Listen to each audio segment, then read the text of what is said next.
In self-awareness, you learn about yourself. It is our repeated experience that the disciples do much harm to their gurus. They make plans and carry them out without considering the guru's wishes. In the end, there is only endless worry for the guru and bitterness for his disciples. Yes, it does happen. Who compels the guru to submit to these indignities? The guru is basically without desire. He sees what happens but feels no urge to interfere. He makes no choices, takes no decisions. As pure witness, he watches what is going on and remains unaffected. But his work suffers. Victory is always his in the end. He knows that if the disciples do not learn from his words, they will learn from their own mistakes. Inwardly, he remains quiet and silent. He has no sense of being a separate person. The entire universe is his own, including his disciples with their petty plans.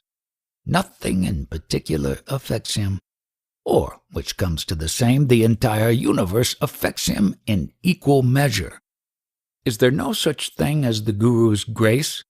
His grace is constant and universal. It is not given to one and denied to another. How does it affect me, personally? It is by the Guru's grace that your mind is engaged in search for truth, and it is by his grace that you will find it. It works unwearyingly towards your ultimate good, and it is for all. Some disciples are ready, mature, and some are not. Must not the Guru exercise choice and make decisions? The Guru knows the ultimate and relentlessly propels the disciple towards it. The disciple is full of obstacles, which he himself must overcome. The Guru is not very much concerned with the superficialities of the disciple's life. It is like gravitation. The fruit must fall when no longer held back. If the disciple does not know the goal, how can he make out the obstacles? The goal is shown by the Guru. Obstacles are discovered by the disciple. The Guru has no preferences, but those who have obstacles to overcome seem to be lagging behind. In reality, the disciple is not different from the Guru. He is the same dimensionless center of perception and love in action. It is only his imagination and self-identification with the imagined that encloses him and converts him into a person. The Guru is concerned little with the person. His attention is on the inner watcher. It is the task of the watcher to understand and thereby eliminate the person. While there is grace on one side, there must be dedication to the task on the other. But the person does not want to be eliminated. The person is merely the result of a misunderstanding. In reality, there is no such thing. Feelings, thoughts, and actions race before the watcher in endless succession, leaving traces in the brain and creating an illusion of continuity. A reflection of the watcher in the mind creates the sense of I, and the person acquires an apparently independent existence. In reality, there is no person, only the watcher identifying himself with the I and the mind.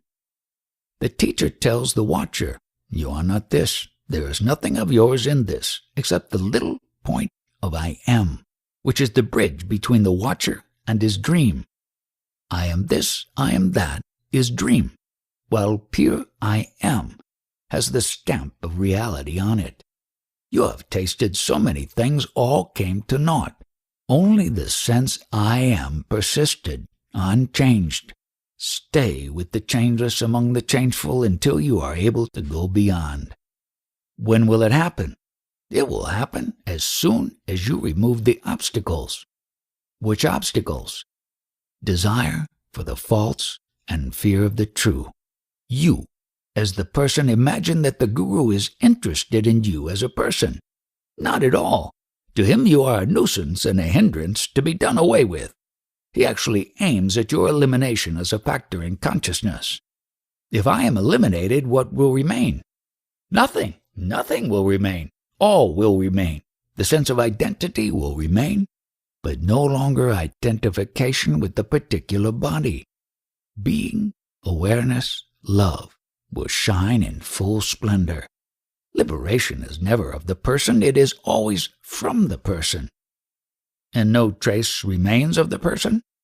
A vague memory remains, like the memory of a dream or early childhood. After all, what is there to remember? A flow of events mostly accidental and meaningless. A sequence of desires and fears and inane blunders. Is there anything worth remembering? The person is but a shell imprisoning you. Break the shell. Whom are you asking to break the shell? Who is to break the shell? Break the bonds of memory and self-identification, and the shell will break by itself. There is a center that imparts reality to whatever it perceives. All you need is to understand that you are the source of reality, that you give reality instead of getting it, that you need no support and no confirmation. Things are as they are because you accept them as they are. Stop accepting them, and they will dissolve. Whatever you think about with desire or fear appears before you as real. Look at it without desire or fear, and it does lose substance. Pleasure and pain are momentary. It is simple and easier to disregard them than to act on them. If all things come to an end, why did they appear at all? Creation is in the very nature of consciousness. Consciousness causes appearances. Reality is beyond consciousness. While we are conscious of appearances, how is it that we are not conscious that these are mere appearances? The mind covers up reality without knowing it. To know the nature of the mind, you need intelligence, the capacity to look at the mind in silent and dispassionate awareness. If I am of the nature of all-pervading consciousness, how could ignorance and illusion happen to me? Neither ignorance nor illusion ever happened to you.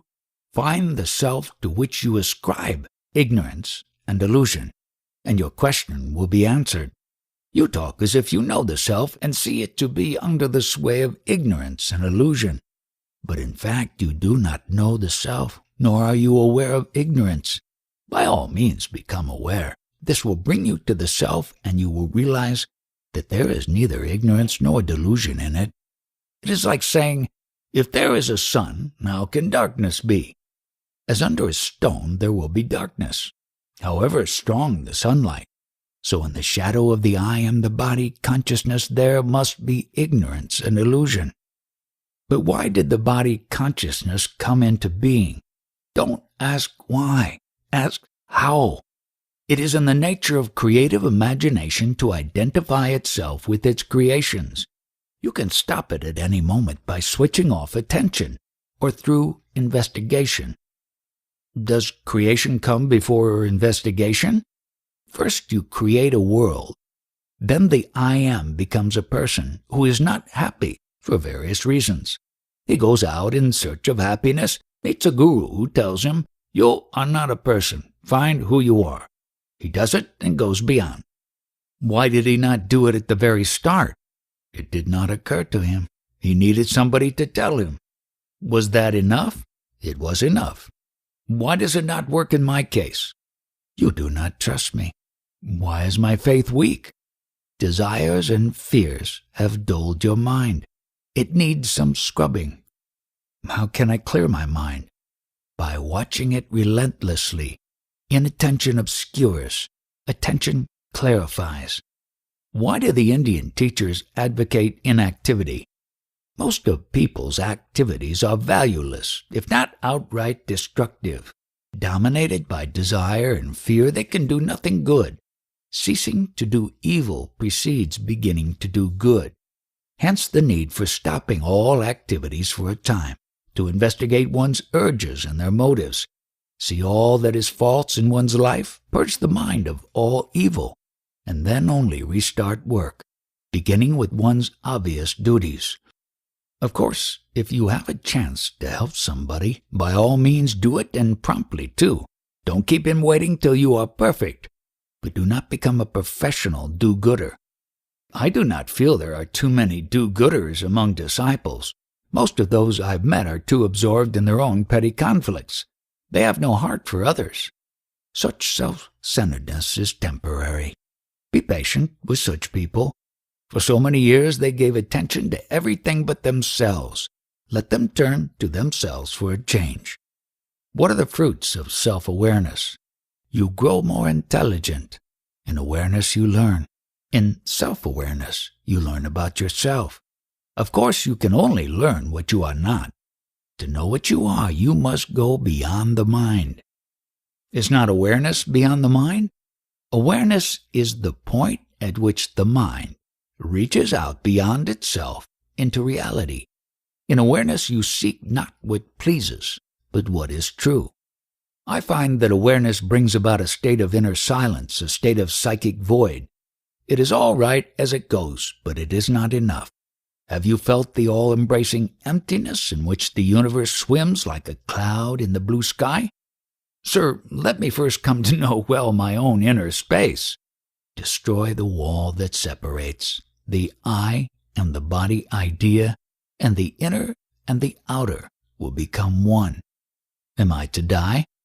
Physical destruction is meaningless. It is the clinging to sensate life that binds you. If you could experience the inner void fully, the explosion into totality would be near. My own spiritual experience has its seasons. Sometimes I feel glorious. Then again I am down. I am like a little boy, going up, going down, going up, going down. All changes in consciousness are due to the I am the body idea. Divested of this idea, the mind becomes steady. There is pure being, free of experiencing anything in particular. But to realize it, you must do what your teacher tells you. Mere listening, even memorizing, is not enough. If you do not struggle hard to apply every word of it in your daily life, don't complain that you made no progress. All real progress is irreversible. Ups and downs merely show that the teaching has not been taken to heart and translated into action fully. The other day you told us that there is no such thing as karma, yet we see that everything has a cause, and the sum total of all the causes may be called karma. As long as you believe yourself to be a body, you will ascribe causes to everything. I do not say things have no causes. Each thing has innumerable causes. It is as it is because the world is as it is. Every cause in its ramifications covers the universe. When you realize that you are absolutely free to be what you consent to be, that you are what you appear to be because of ignorance or indifference, you are free to revolt and change. You allow yourself to be what you are not. You are looking for the causes of being what you are not. It is a futile search. There are no causes, but your ignorance of your real being, which is perfect and beyond all causation. For whatever happens, all the universe is responsible, and you are the source of the universe. I know nothing about being the cause of the universe. Because you do not investigate, inquire, search within, and you will know. How can a speck like me create the vast universe? When you are infected with the I am the body virus, a whole universe springs into being. But when you have had enough of it, you cherish some fanciful idea about liberation and pursue lines of action totally futile. You concentrate, you meditate. You torture your mind and body, you do all sorts of unnecessary things. But you miss the essential, which is the elimination of the person. In the beginning, we may have to pray and meditate for some time before we are ready for self-inquiry. If you believe so, go on. To me, all delay is a waste of time. You can skip all the preparation and go directly for the ultimate search within. Of all the yogas, it is the simplest and the shortest. What is pure, unalloyed, unattached, is real. You are back in India. Where have you been? What have you seen? I come from Switzerland. I stayed there with a remarkable man who claims to have realized. He has done many yogas in his past and had many experiences that passed away. Now he claims no special abilities nor knowledge. The only unusual thing about him is connected with sensations. He is unable to separate the seer from the seen. For instance, when he sees a car rushing at him, he does not know whether the car is rushing at him or he at the car. He seems to be both at the same time, the seer and the seen. They become one. Whatever he sees himself. When I asked him some Vedanic questions, he said, "I really cannot answer. I do not know. All I know is this strange identity with whatever I perceive. I expected anything but this." He is on the whole a humble man. He makes no disciples, and in no way puts himself on a pedestal. He is willing to talk about his strange condition, but that is all. Now he knows what he knows. All else is over. At least he still talks. Soon he may cease talking. What will he do then? Immobility and silence are not inactive. The flower fills the space with perfume, the candle with light. They do nothing, yet they change everything by their mere presence. You can photograph the candle, but not its light. You can know the man, his name and appearance, but not his influence. His very presence is action. Is it not natural to be active? Everybody wants to be active, but where do his actions originate? There is no central point. Each action begets another, meaninglessly and painfully in endless succession. The alternation of work and pause is not there. First, find the immutable center where all movement takes birth. Just like a wheel turns round an axle, so must you be always at the axle in the center and not whirling at the periphery. How do I go about it in practice? Whenever a thought or emotion of desire or fear comes to your mind, just turn away from it. By suppressing my thoughts and feelings, I shall provoke a reaction. I am not talking about suppression. Just refuse attention. Must I not use effort to arrest the movements of the mind? It has nothing to do with effort. Just turn away. Look between the thoughts rather than at the thoughts. When you happen to walk in a crowd, you do not fight every man you meet. You just find your way between. If I use my will to control the mind, it only strengthens the ego. Of course, when you fight, you invite a fight. But when you do not resist, you meet with no resistance. When you refuse to play the game, you are out of it. How long will it take me to get free of the mind? It may take thousands of years, but really no time is required. All you need is to be in dead earnest. Here, the will is the deed. If you are sincere, you have it. After all, it is a matter of attitude. Nothing stops you from being a jnani here and now except fear. You are afraid of being impersonal, of impersonal being. It is all quite simple. Turn away from your desires and fears and from the thoughts they create, and you are at once in your natural state. No question of reconditioning, changing, or eliminating the mind? Absolutely none. Leave your mind alone, that is all. Don't go along with it. After all, there is no such thing as mind apart from thoughts which come and go obeying their own laws, not yours. They dominate you only because you are interested in them. It is exactly as Christ said, resist not evil. By resisting evil, you merely strengthen it. Yes, I see now. All I have to do is to deny existence to evil. Then it fades away. But does it not boil down to some kind of autosuggestion? The autosuggestion is in full swing now when you think yourself to be a person caught between good and evil. What I am asking you to do is to put an end to it, to wake up and see things as they are. About your stay in Switzerland with that strange friend of yours, what did you gain in his company? Nothing, absolutely. His experience did not affect me at all. One thing I have understood, there is nothing to search for. Wherever I may go, nothing waits for me at the end of the journey. Discovery is not the result of transportation.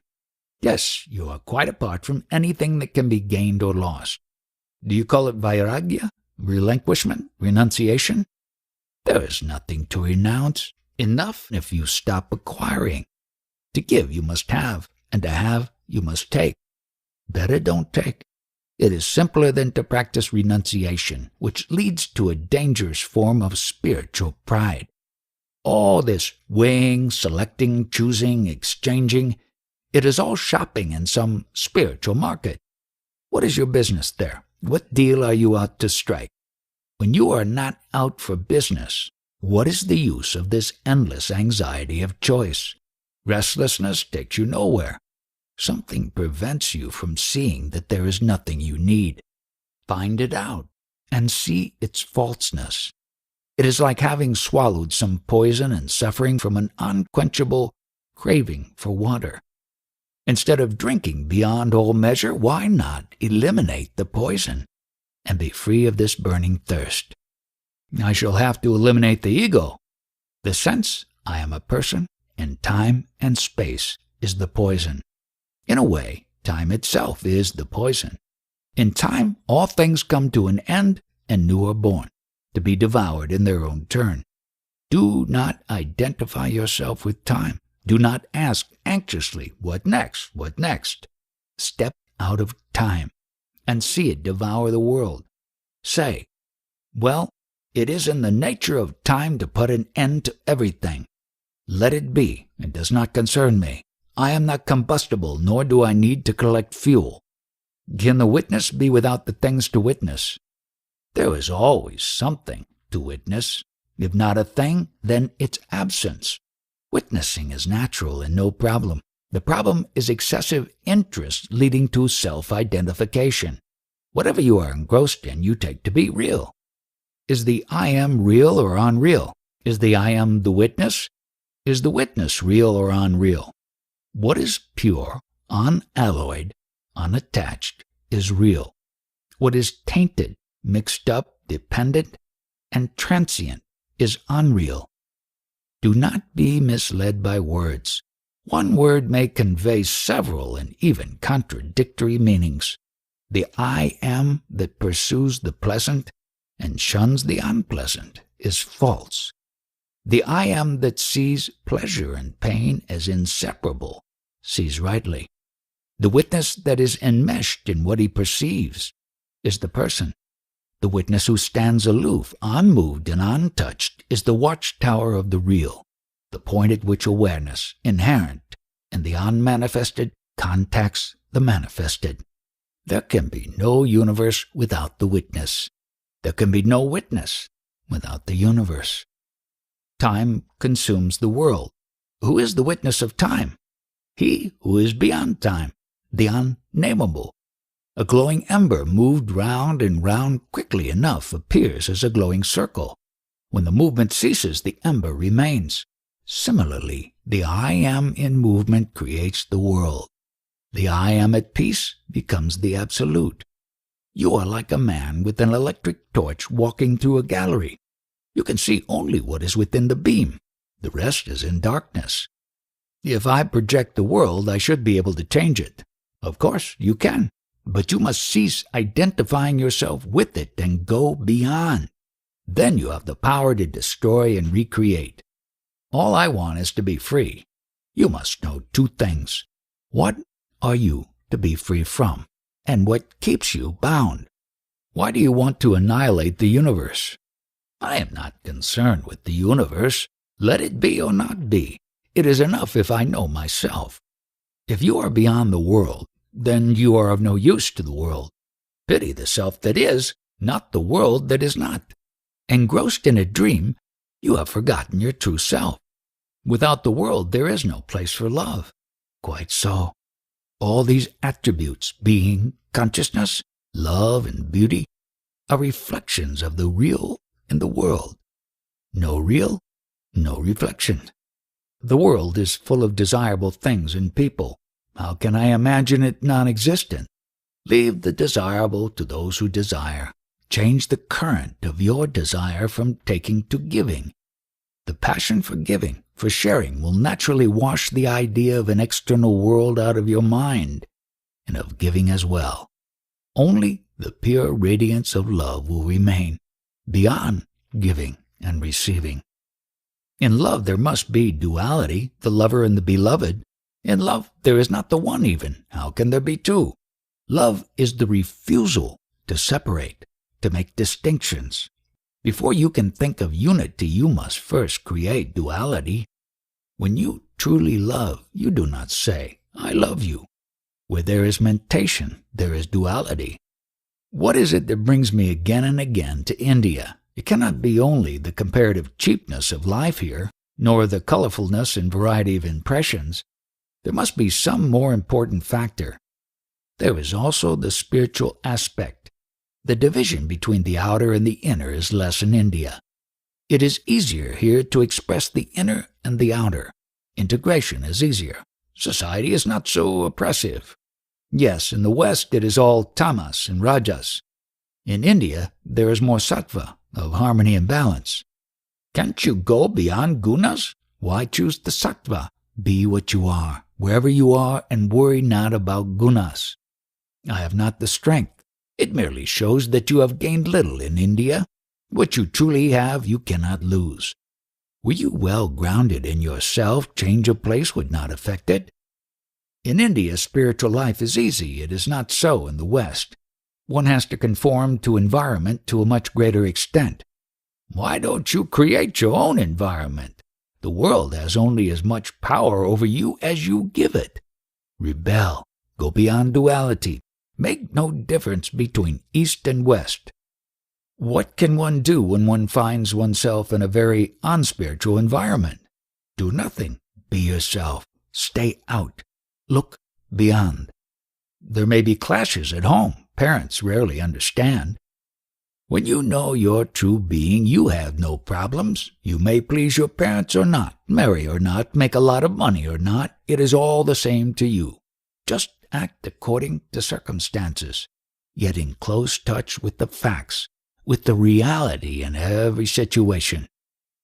Is it not a very high state? Oh no, it is the normal state. You call it high because you are afraid of it. First, be free from fear. See that there is nothing to be afraid of. Fearlessness is the door to the Supreme. No amount of effort can make me fearless. Fearlessness comes by itself when you see that there is nothing to be afraid of.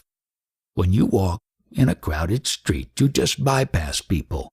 Some you see, some you just glance at, but you do not stop. It is the stopping that creates the bottleneck.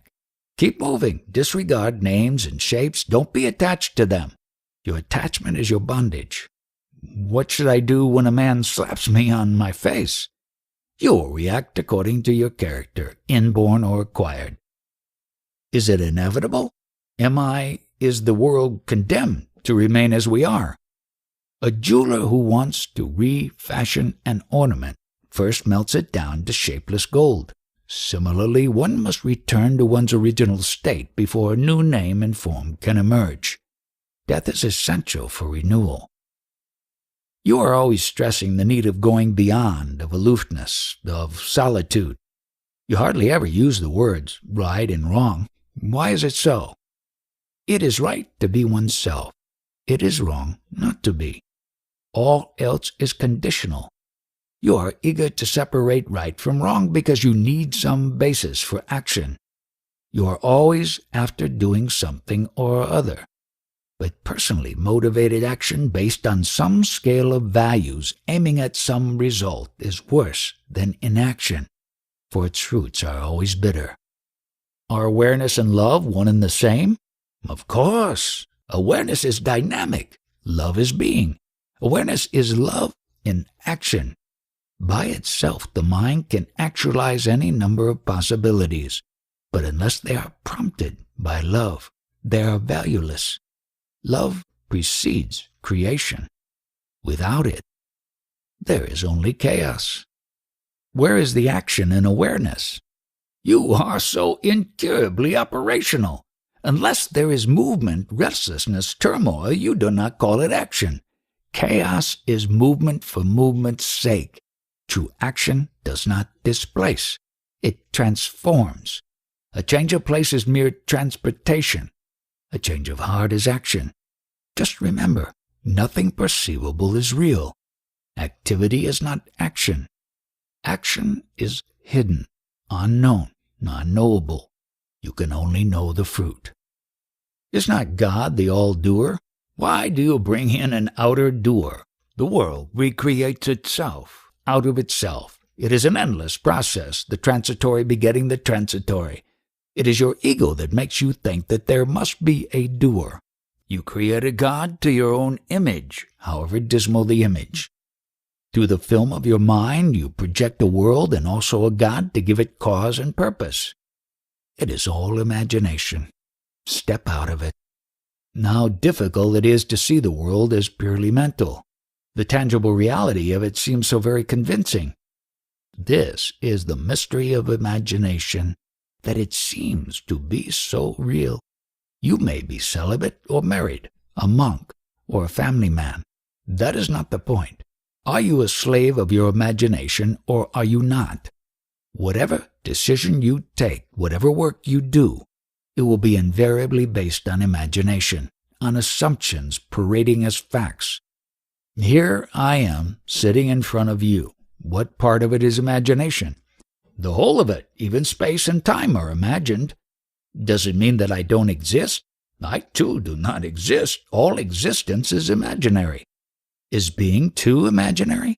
Pure being, filling all and beyond all, is not existence, which is limited. All limitation is imaginary. Only the unlimited is real. When you look at me, what do you see? I see you imagining yourself to be. There are many like me, yet each is different. The totality of all projections is what is called Maya, the great illusion. But when you look at yourself, what do you see? It depends how I look. When I look through the mind, I see numberless people. When I look beyond the mind, I see the witness. Beyond the witness, there is the infinite intensity of emptiness and silence. How to deal with people? Why make plans and what for? Such questions show anxiety. Relationship is a living thing. Be at peace with your inner self, and you will be at peace with everybody. Realize that you are not the master of what happens. You cannot control the future except in purely technical matters. Human relationship cannot be planned. It is too rich and varied. Just be understanding and compassionate, free of all self-seeking. Surely I am not the master of what happens. Its slave, rather. Be neither master nor slave. Stand aloof. Does it imply avoidance of action? You cannot avoid action. It happens, like everything else. My actions surely I can control. Try, you will soon see that you do what you must. I can act according to my will. You know your will only after you have acted. I remember my desires, the choices made, the decisions taken, and act accordingly. Then your memory decides, not you. Where do I come in? You make it possible by giving it attention. Is there no such thing as free will? Am I not free to desire? Oh, no, you are compelled to desire. In Hinduism, the very idea of free will is non-existent. So there is no word for it. Will is commitment, fixation, bondage. Am I free to choose my limitations? You must be free first. To be free in the world, you must be free of the world. Otherwise, your past decides for you and your future. Between what had happened and what must happen, you are caught. Call it destiny or karma, but never freedom. First, return to your true being and then act from the heart of love.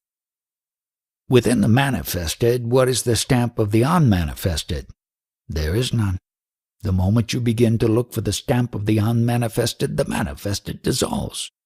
If you try to understand the unmanifested with the mind, you at once go beyond the mind.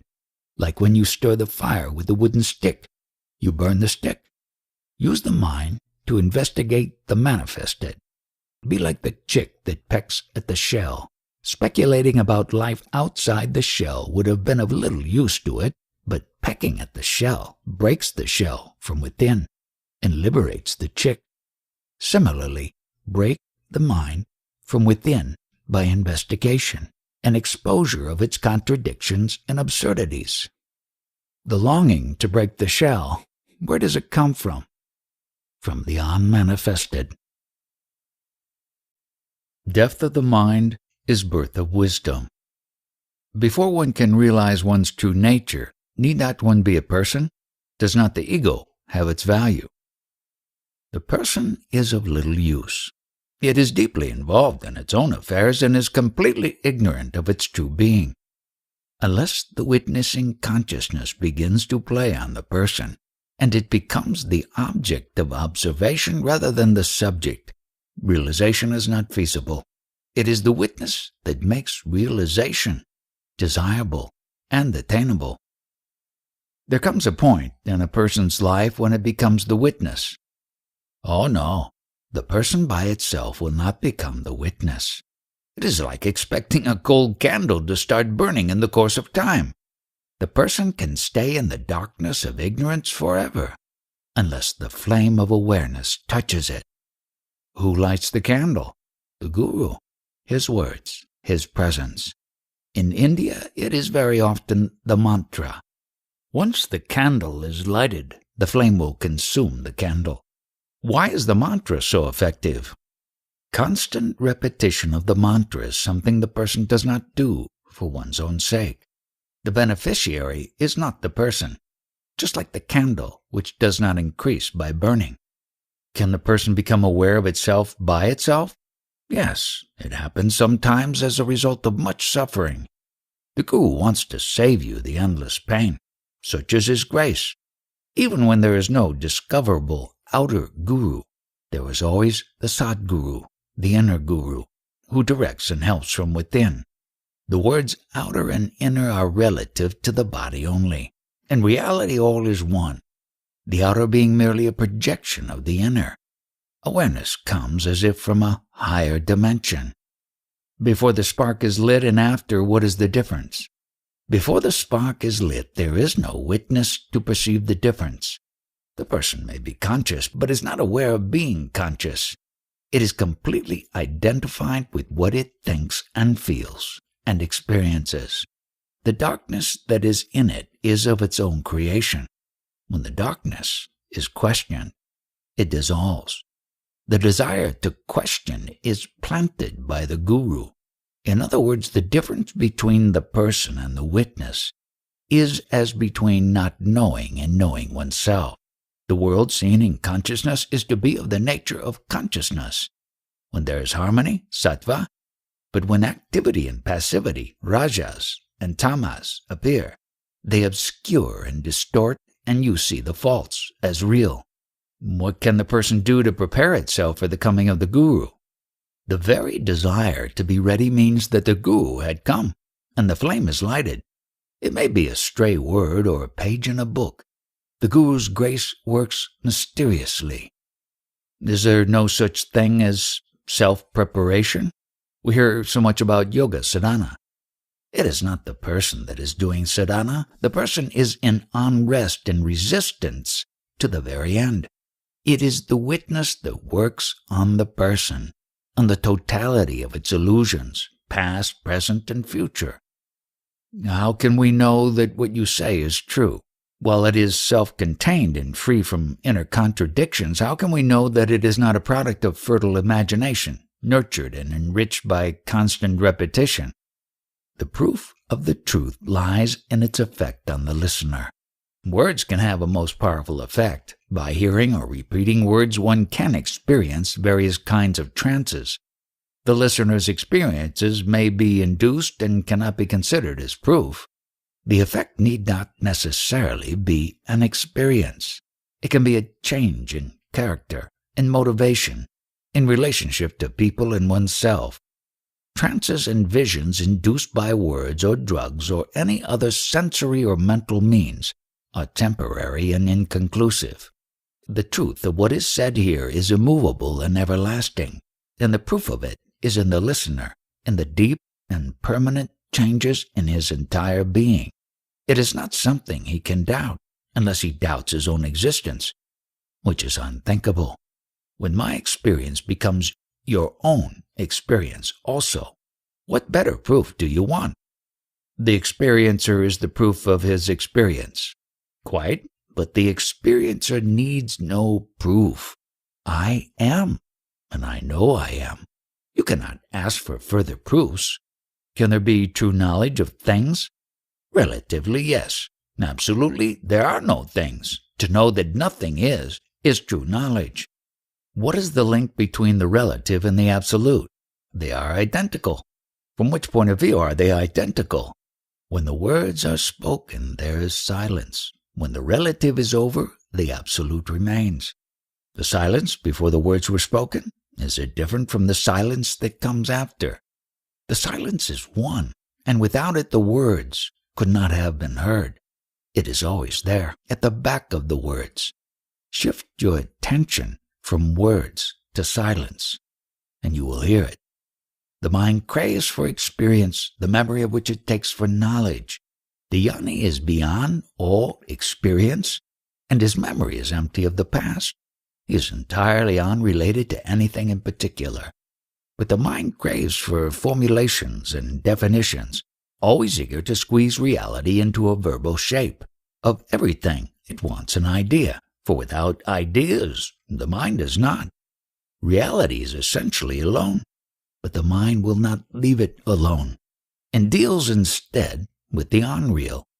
And yet it is all the mind can do. Discover the unreal as unreal.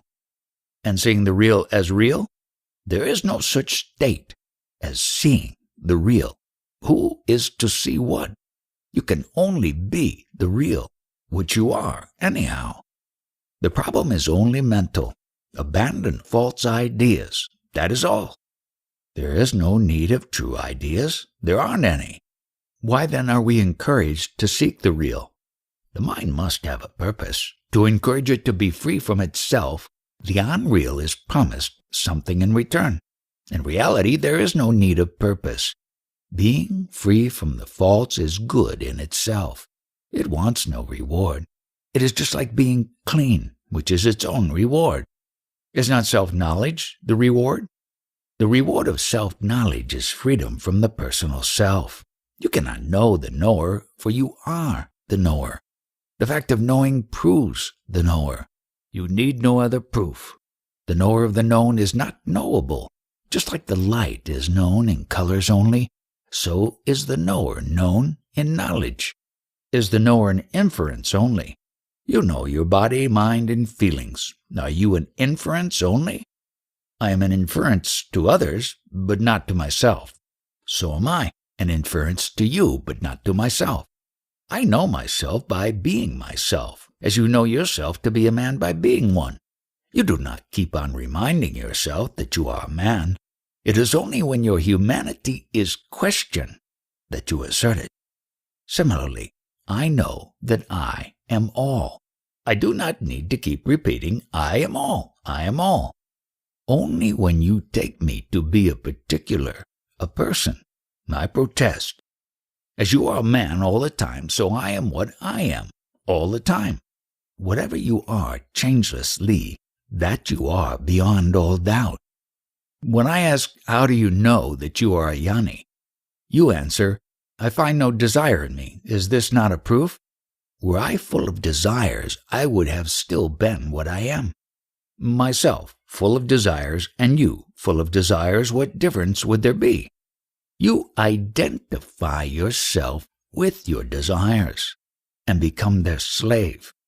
To me, desires are things among other things, mere clouds in the mental sky, and I do not feel compelled to act on them.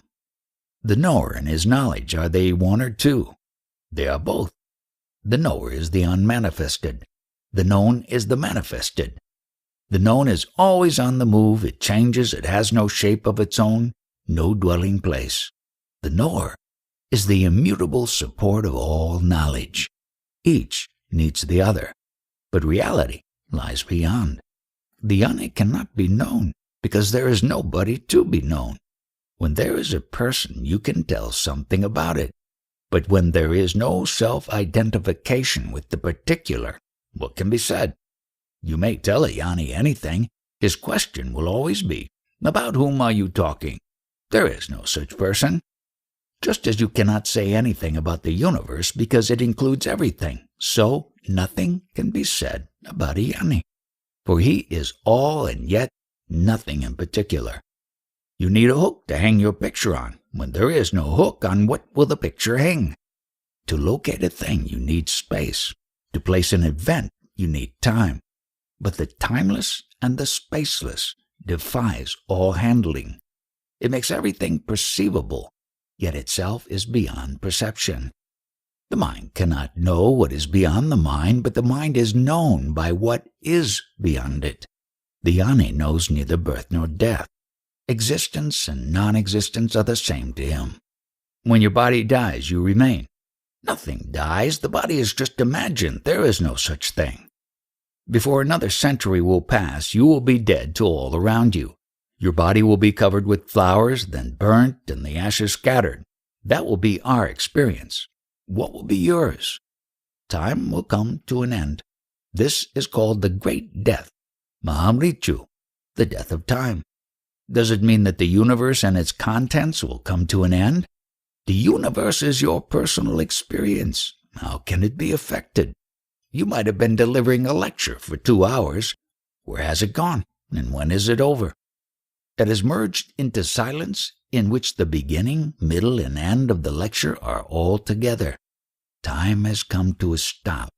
It was, but is no more. The silence after a life of talking and the silence after a life of silence is the same silence. Immortality is freedom from the feeling I am, yet it is not extinction. On the contrary, it is a state infinitely more real, aware, and happy than you can possibly think of. Only self-consciousness is no more. Why does the great death of the mind coincide with the small death of the body? It does not. You may die 100 deaths without a break in the mental turmoil, or you may keep your body and die only in the mind. The death of the mind is the birth of wisdom. The person goes and only the witness remains. Who remains to say, I am the witness? When there is no I am, where is the witness? In the timeless state, there is no self to take refuge in. The man who carries a parcel is anxious not to lose it. He is parcel conscious. The man who cherishes the feeling I am is self-conscious. The Jnani holds on to nothing and cannot be said to be conscious, and yet he is not unconscious. He is the very heart of awareness. We call him Digambara, clothed in space, the naked one, beyond all appearance. There is no name and shape under which he may be said to exist, yet he is the only one that truly is. I cannot grasp it. Who can? The mind has its limits. It is enough to bring you to the very frontiers of knowledge and make you face the immensity of the unknown. To dive into it is up to you. What about the witness? Is it real or unreal? It is both, the last remnant of illusion, the first touch of the real. To say I am only the witness is both false and true. False because of the I am, true because of the witness. It is better to say there is witnessing. The moment you say I am, the entire universe comes into being along with its creator. Another question. Can we visualize the person and the self as two brothers, small and big? The little brother is mischievous and selfish, rude and restless, while the big brother is intelligent and kind, reasonable and considerate, free from body consciousness with its desires and fears. The big brother knows the little one, but the small one is ignorant of the big one and thinks itself to be entirely on its own. The guru comes and tells the smaller one, you are not alone. You come from a very good family. Your brother is a very remarkable man, wise and kind, and he loves you very much. Remember him, think of him, find him, serve him, and you will become one with him. Now the question is, are there two in us, the personal and the individual, the false self and the true self, or is it only a simile? It is both. They appear to be two, but on investigation they are found to be one. Duality lasts only as long as it is not questioned. The Trinity, mind, self, and spirit, Vyakti, Vyakta, Avyakta, when looked into, becomes unity. These are only modes of experiencing. of attachment, of detachment, of transcendence. Your assumption that we are in a dream state makes your position unassailable. Whatever objection we raise, you just deny its validity. One cannot discuss with you. The desire to discuss is also mere desire. The desire to know, to have the power, even the desire to exist are desires only. Everybody desires to be, to survive, to continue, for no one is sure of himself. But everybody is immortal. You make yourself mortal by taking yourself to be the body. Since you have found your freedom, will you not give me a little of it? Why little? Take the whole. Take it. It is there for the taking. But you are afraid of freedom. Swami Ramdas had to deal with a similar request. Some devotees collected round him one day and began to ask for liberation. Ramdas listened smilingly, and then suddenly he became serious and said, "You can have it here and now, freedom absolute and permanent. Who wants it? Come forward." Nobody moved. Thrice he repeated the offer. None accepted. Then he said, "The offer is withdrawn." Attachment destroys courage. The giver is always ready to give. The taker is absent. Freedom means letting go. People just do not care to let go everything. They do not know that the finite is the price of the infinite, as death is the price of immortality. Spiritual maturity lies in the readiness to let go everything. The giving up is the first step, but the real giving up is in realizing that there is nothing to give up, for nothing is your own. It is like deep sleep. You do not give up your bed when you fall asleep. You just forget it. Truth is here and now. My question is, what is the proof of truth? Followers of every religion, metaphysical or political, philosophical or ethical, are convinced that theirs is the only truth, that all else is false, and they take their own unshakable conviction for the proof of truth. I am convinced, so it must be true. They say, it seems to me that no philosophy or religion, no doctrine or ideology, however complete, free from inner contradictions and emotionally appealing, can be the proof of its own truth. They are like the clothes men put on, which vary with times and circumstances and follow the fashion trends. Now, can there be a religion or philosophy which is true and which does not depend on somebody's conviction, nor on scriptures, because they again depend on somebody's faith in them? Is there a truth which does not depend on trusting, which is not subjective? What about science? Science is circular. It ends where it starts, with the senses. It deals with experience, and experience is subjective. No two persons can have the same experience, though they may express it in the same words. You must look for the truth beyond the mind. Sir, I have had enough of trances. Any drug can induce them cheaply and quickly. Even the classical samadhis, caused by breathing or mental exercises, are not much different.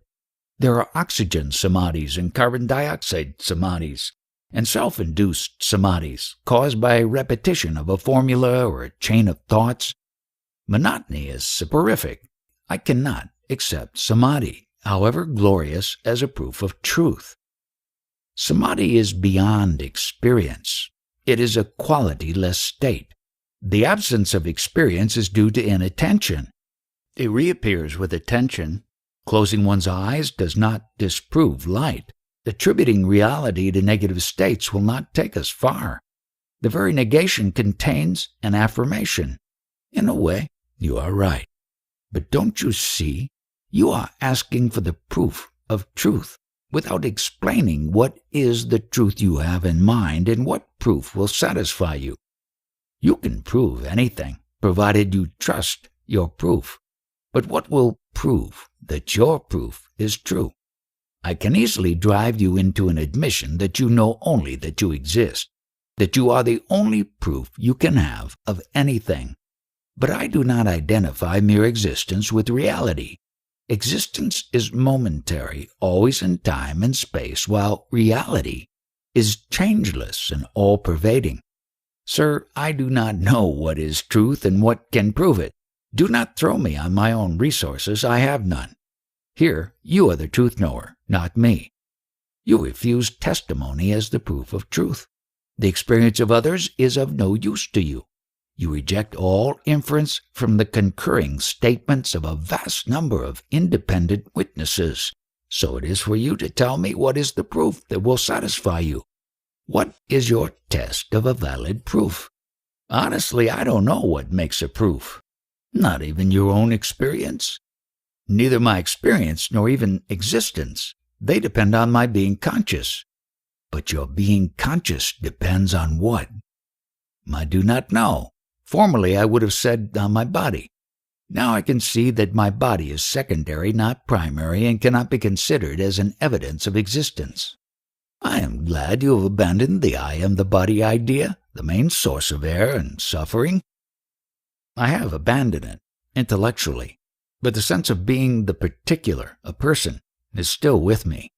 I can say I am, but what I am, I cannot say. I know I exist, but I do not know what exists. Whichever way I put it, I face the unknown. Your very being is the real. Surely we are not talking of the same thing. I am not some abstract being. I am a person, limited and aware of its limitations.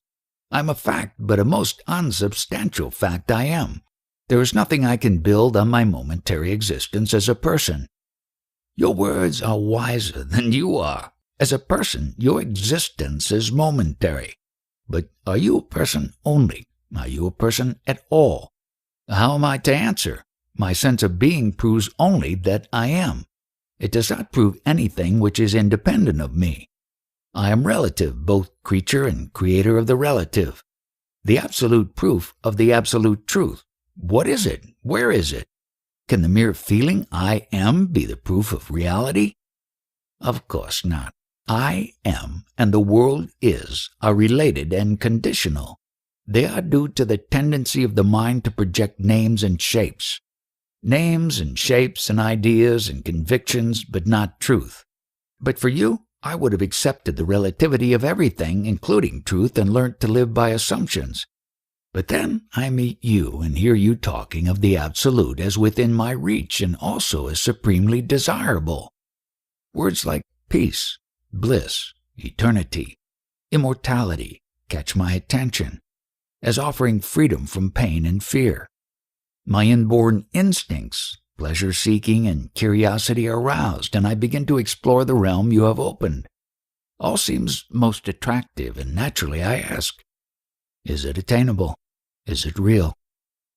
You are like a child that says, prove that the sugar is sweet, then only shall I have it. The proof of the sweetness is in the mouth, not in the sugar. To know it is sweet, you must taste it. There is no other way. Of course you begin by asking, is it sugar? Is it sweet? And you accept my assurance until you taste it. Then only all doubts dissolve and your knowledge becomes first-hand and unshakable. I do not ask you to believe me. Just trust me enough to begin with. Every step proves or disproves itself. You seem to want the proof of truth to precede truth. And what will be the proof of the proof? You see, you are falling into a regress. To cut it, you must put a stop to asking for proofs and accept, for a moment only, something as true. It does not really matter what it is. It may be God, it may be me, or your own self. In each case, you accept something or somebody unknown as true. Now, if you act on truth you have accepted, even for a moment, very soon you will be brought to the next step. It is like climbing a tree in the dark. You can get hold of the next branch only when you are perched on the previous one. In science, it is called the experimental approach. To prove a theory, you carry out an experiment according to the operational instructions left by those who have made the experiment before you. In spiritual search, the chain of experiments one has to make is called yoga. There are so many yogas which to choose. Of course, every jnani will suggest the path of his own attainment as the one he knows most intimately. But most of them are very liberal and adapt their advice to the needs of the inquirer. All the paths take you to the purification of the mind.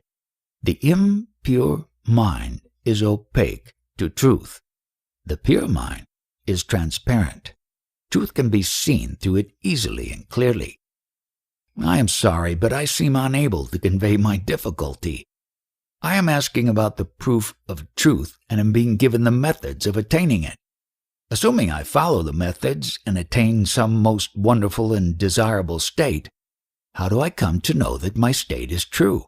Every religion begins with faith and promises some ecstasy. Is the ecstasy of the real or the product of faith? For if it is an induced state, I shall have nothing to do with it. Take Christianity that says, Jesus is your Savior. Believe and be saved from sin. When I ask a sinning Christian how it is that he has not been saved from sin in spite of his faith in Christ, he answers, my faith is not perfect. Again, we are in the vicious circle. Without perfect faith, no salvation. Without salvation, no perfect faith, hence no salvation. Conditions are imposed which are unfillable, and then we are blamed for not fulfilling them. You do not realize that your present waking state is one of ignorance.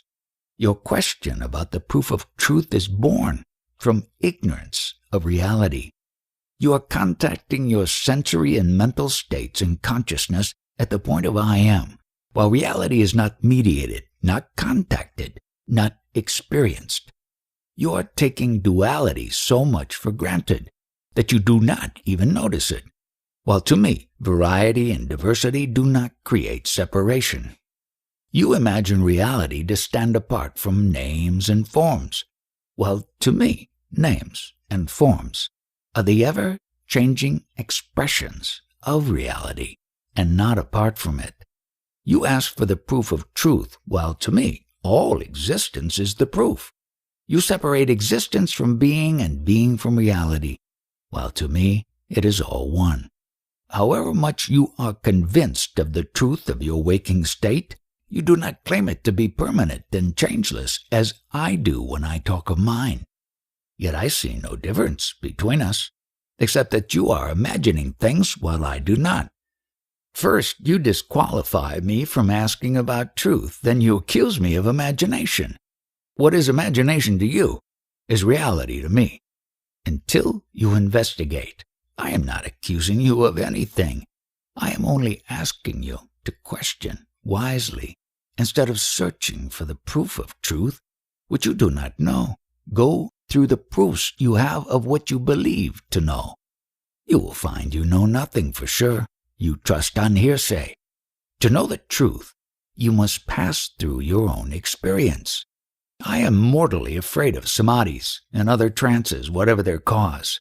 A drink, a smoke, a fever, a drug, breathing, singing, shaking, dancing, whirling, praying, sex or fasting, mantras or some vertiginous abstraction can dislodge me from my waking state and give me some experience, extraordinary because unfamiliar. But when the cause ceases, the effect dissolves, and only a memory remains, haunting but fading. Let us give up all means and their results, for the results are bound by the means. Let us put the question anew, can truth be found? Where is the dwelling place of truth where you could go in search of it? And how will you know that you have found it? What touchstone do you bring with you to test it? You are back at your initial question. What is the proof of truth? There must be something wrong with the question itself, for you tend to repeat it again and again. Why do you ask what are the proofs of truth? Is it not because you do not know truth firsthand and you are afraid that you may be deceived? You imagine that truth is a thing which carries the name truth, and that it is advantageous to have it, provided it is genuine. Hence your fear of being cheated. You are shopping for truth, but you do not trust the merchants. You are afraid of forgeries and imitations. I am not afraid of being cheated. I am afraid of cheating myself. You are cheating yourself in your ignorance of your true motives. You are asking for truth, but in fact you merely seek comfort, which you want to last forever. Now, nothing, no state of mind, can last forever. In time and space there is always a limit. because time and space themselves are limited, and in the timeless the words forever have no meaning. The same with the proof of truth. In the realm of non-duality, everything is complete, its own proof, meaning, and purpose.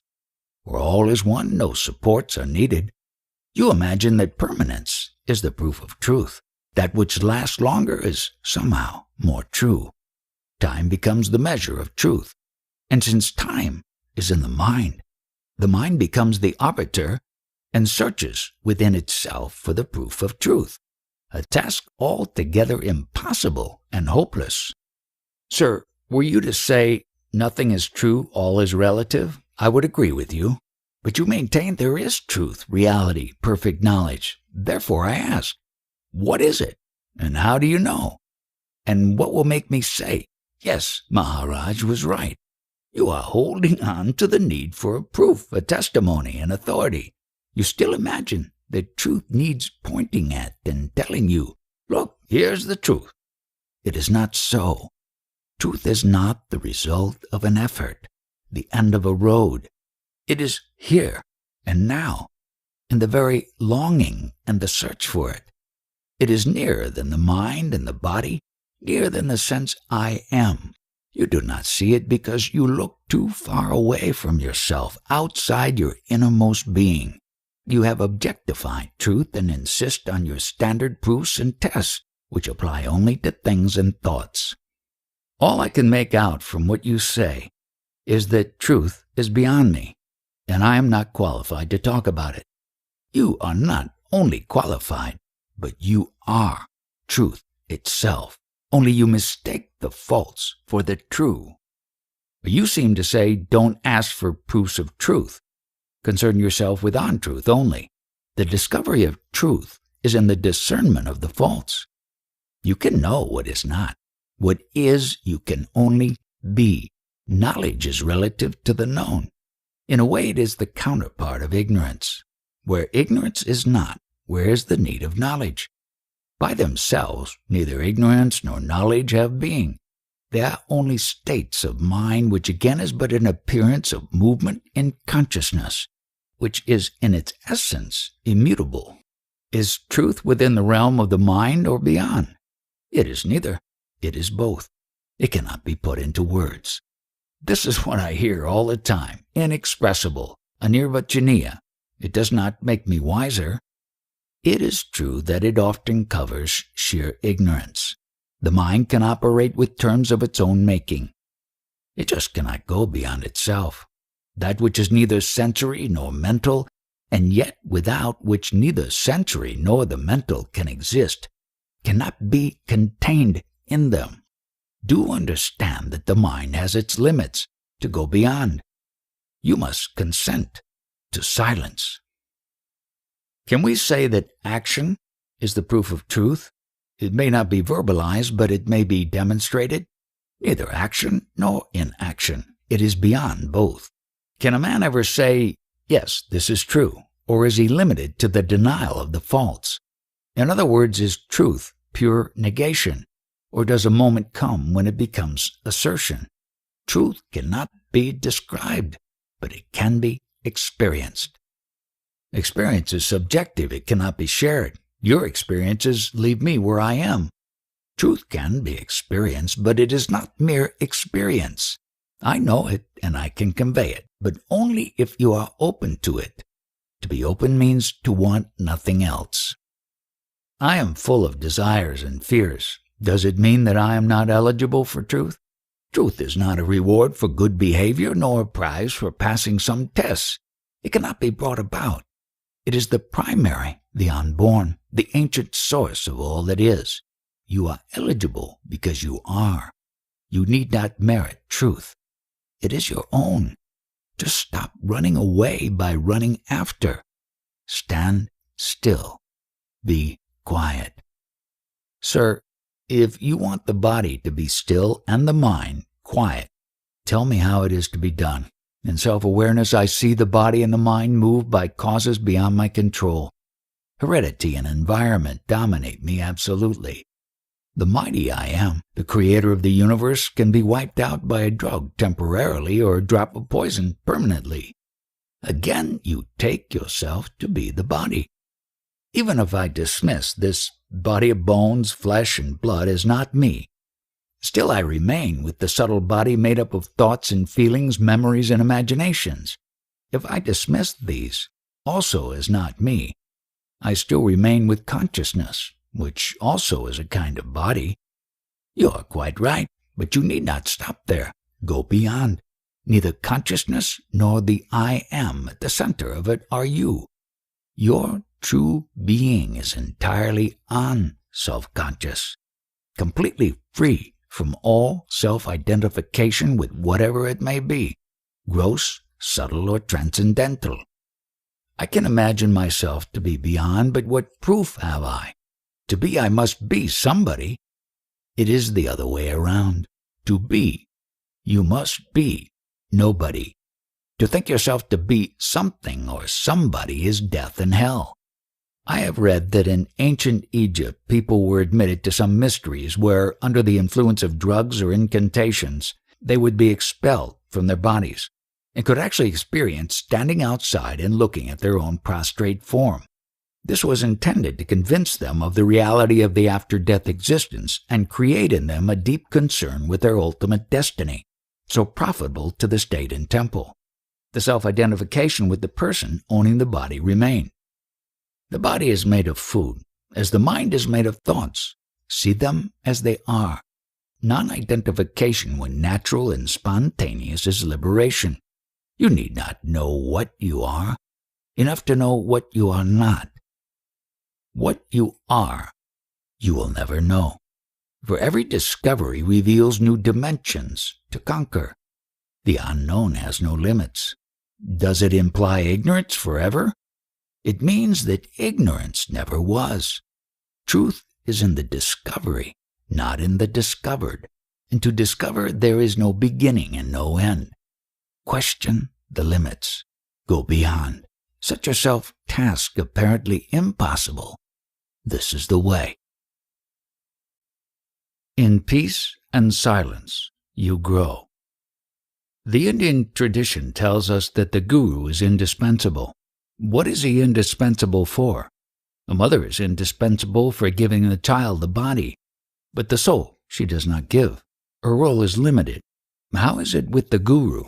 Is his role also limited, and if so, to what? Or is he indispensable generally, even absolutely? The innermost light shining peacefully and timelessly in the heart is the real guru. All others merely show the way. I'm not concerned with the inner guru, only with the one that shows the way.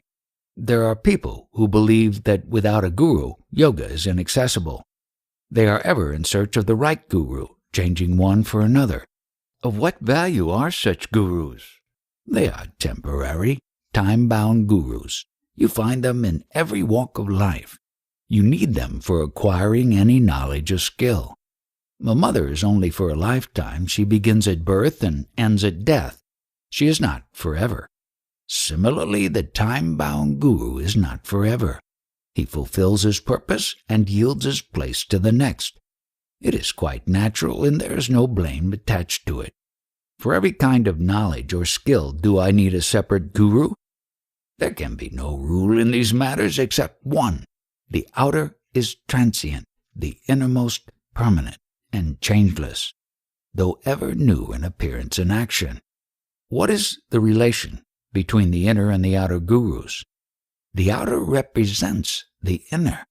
The inner accepts the outer for a time. Whose is the effort? The disciples, of course. The outer guru gives the instructions. The inner sends the strength. The alert application is the disciples. Without will, intelligence, and energy on the part of the disciple, the outer guru is helpless. The inner guru bids his chance. Obtuseness and wrong pursuits bring about crisis, and the disciple wakes up to his own plight.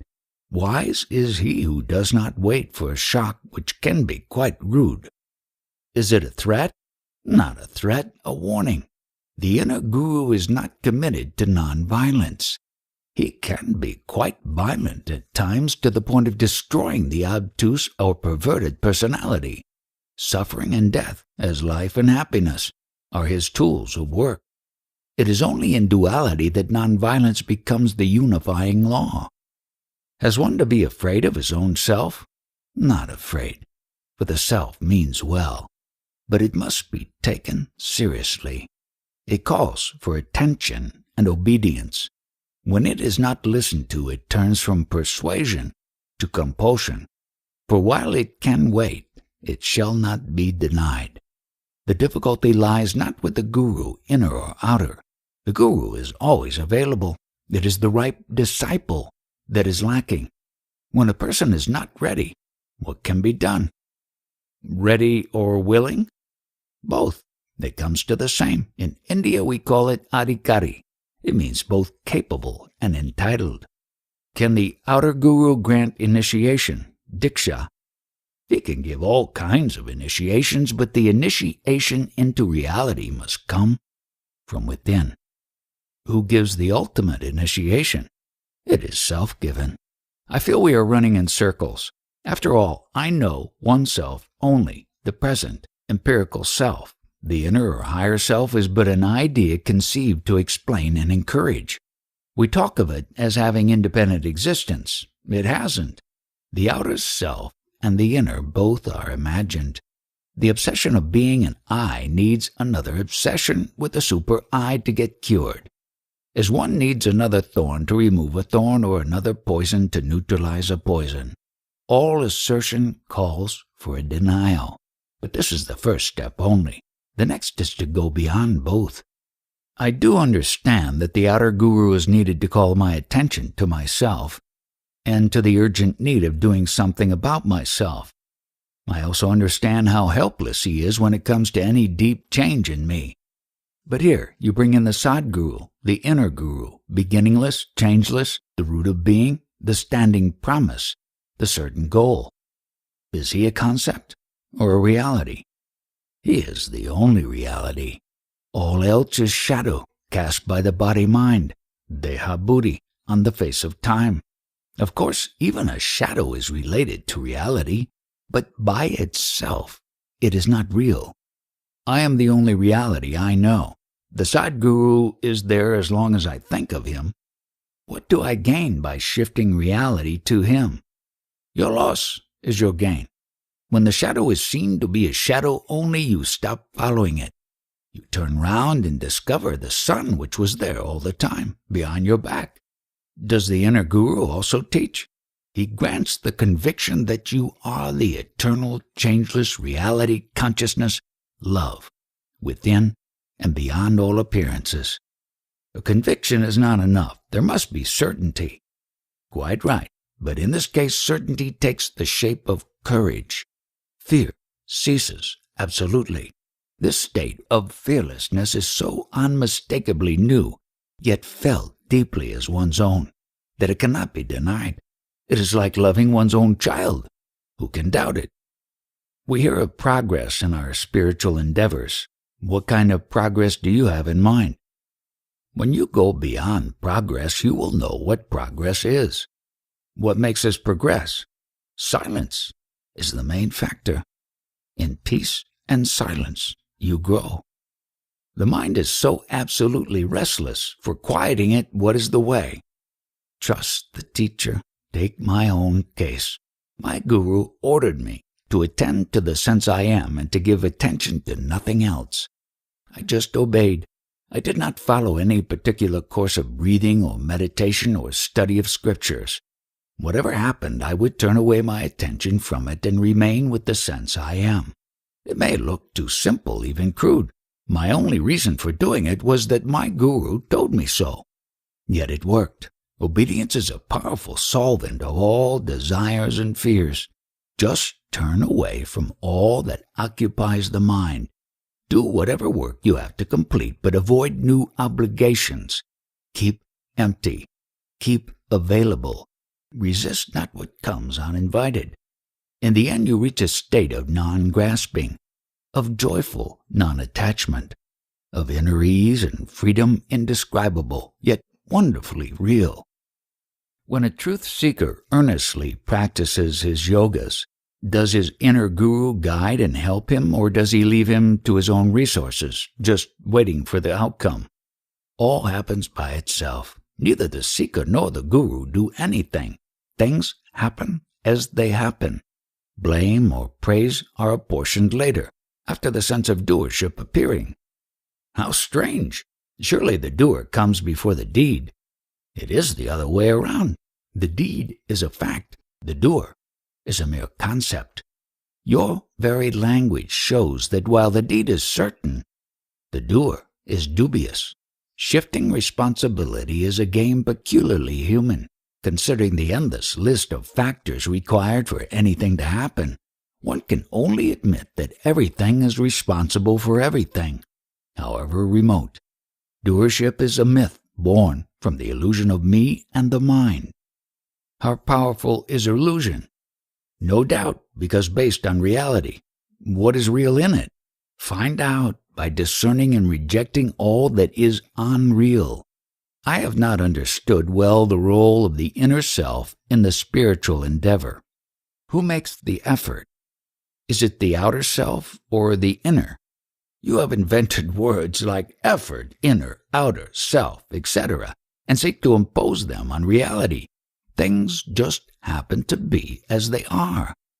But we want to build them into a pattern laid down by the structure of our language. So strong is this habit that we tend to deny reality to what cannot be verbalized. We just refuse to see that words are mere symbols, related by convention and habit to repeated experiences. What is the value of spiritual books? They help in dispelling ignorance. They are useful in the beginning, but become a hindrance in the end. One must know when to discard them. What is the link between Atma and Sattva, between the self and the universal harmony? As between the sun and its rays, harmony and beauty, understanding and affection are all expressions of reality. It is reality in action, the impact of the spirit on matter. Tamas obscures, Rajas distorts, Sattva harmonizes.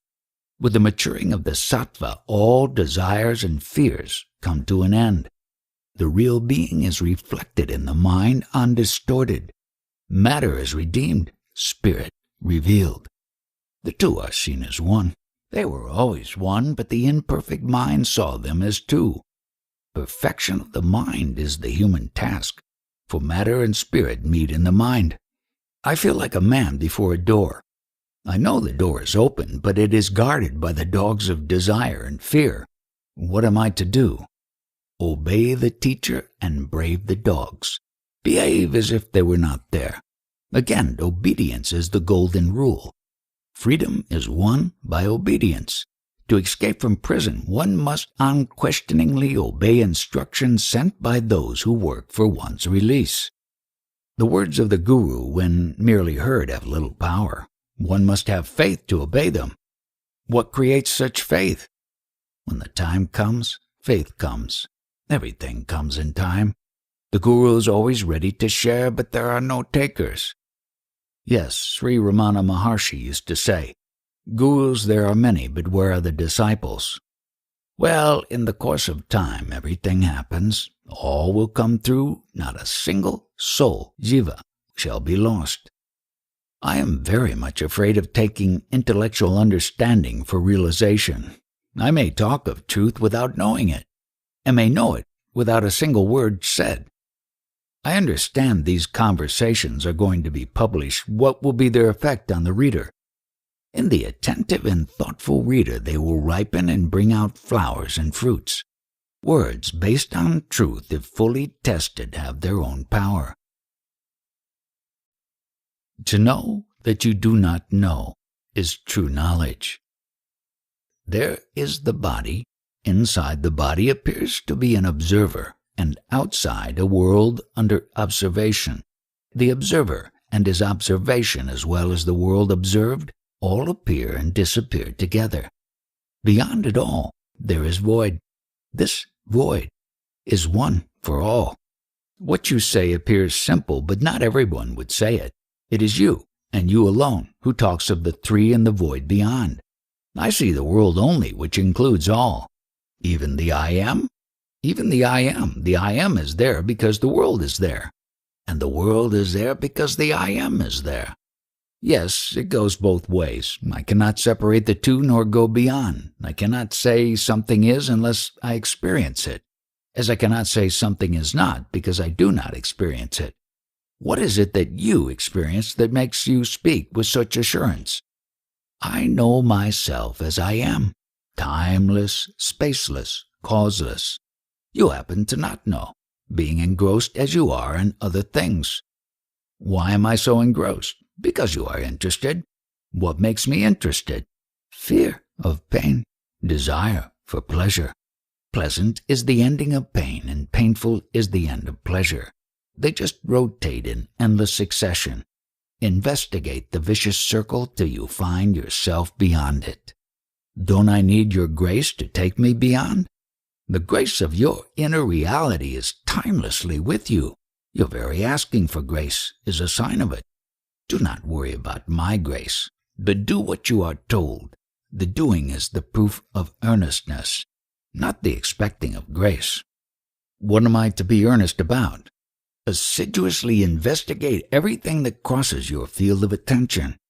With practice, the field will broaden and investigation deepen until they become spontaneous and limitless. Are you not making realization the result of practice? Practice operates within the limitations of physical existence. How can it give birth to the unlimited? Of course, there can be no causal connection between practice and wisdom, but the obstacles to wisdom are deeply affected by practice. What are the obstacles? Wrong ideas and desires leading to wrong actions, causing dissipation and weakness of mind and body.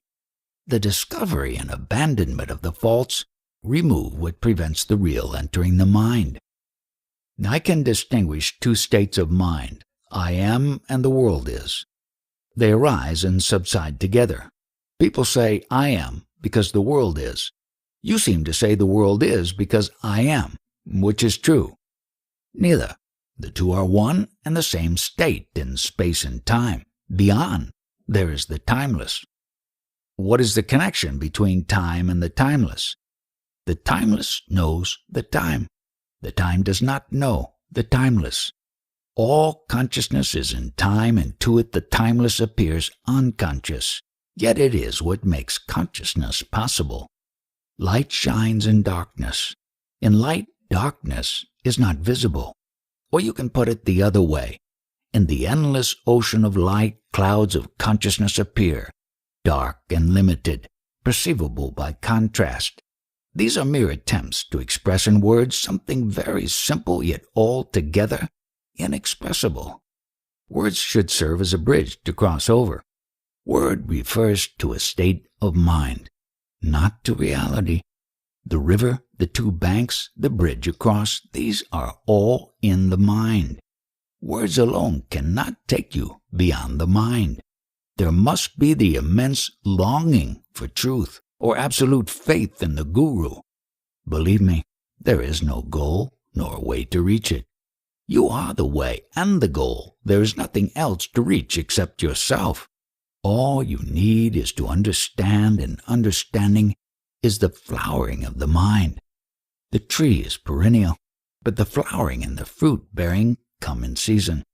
The seasons change, but not the tree. You are the tree.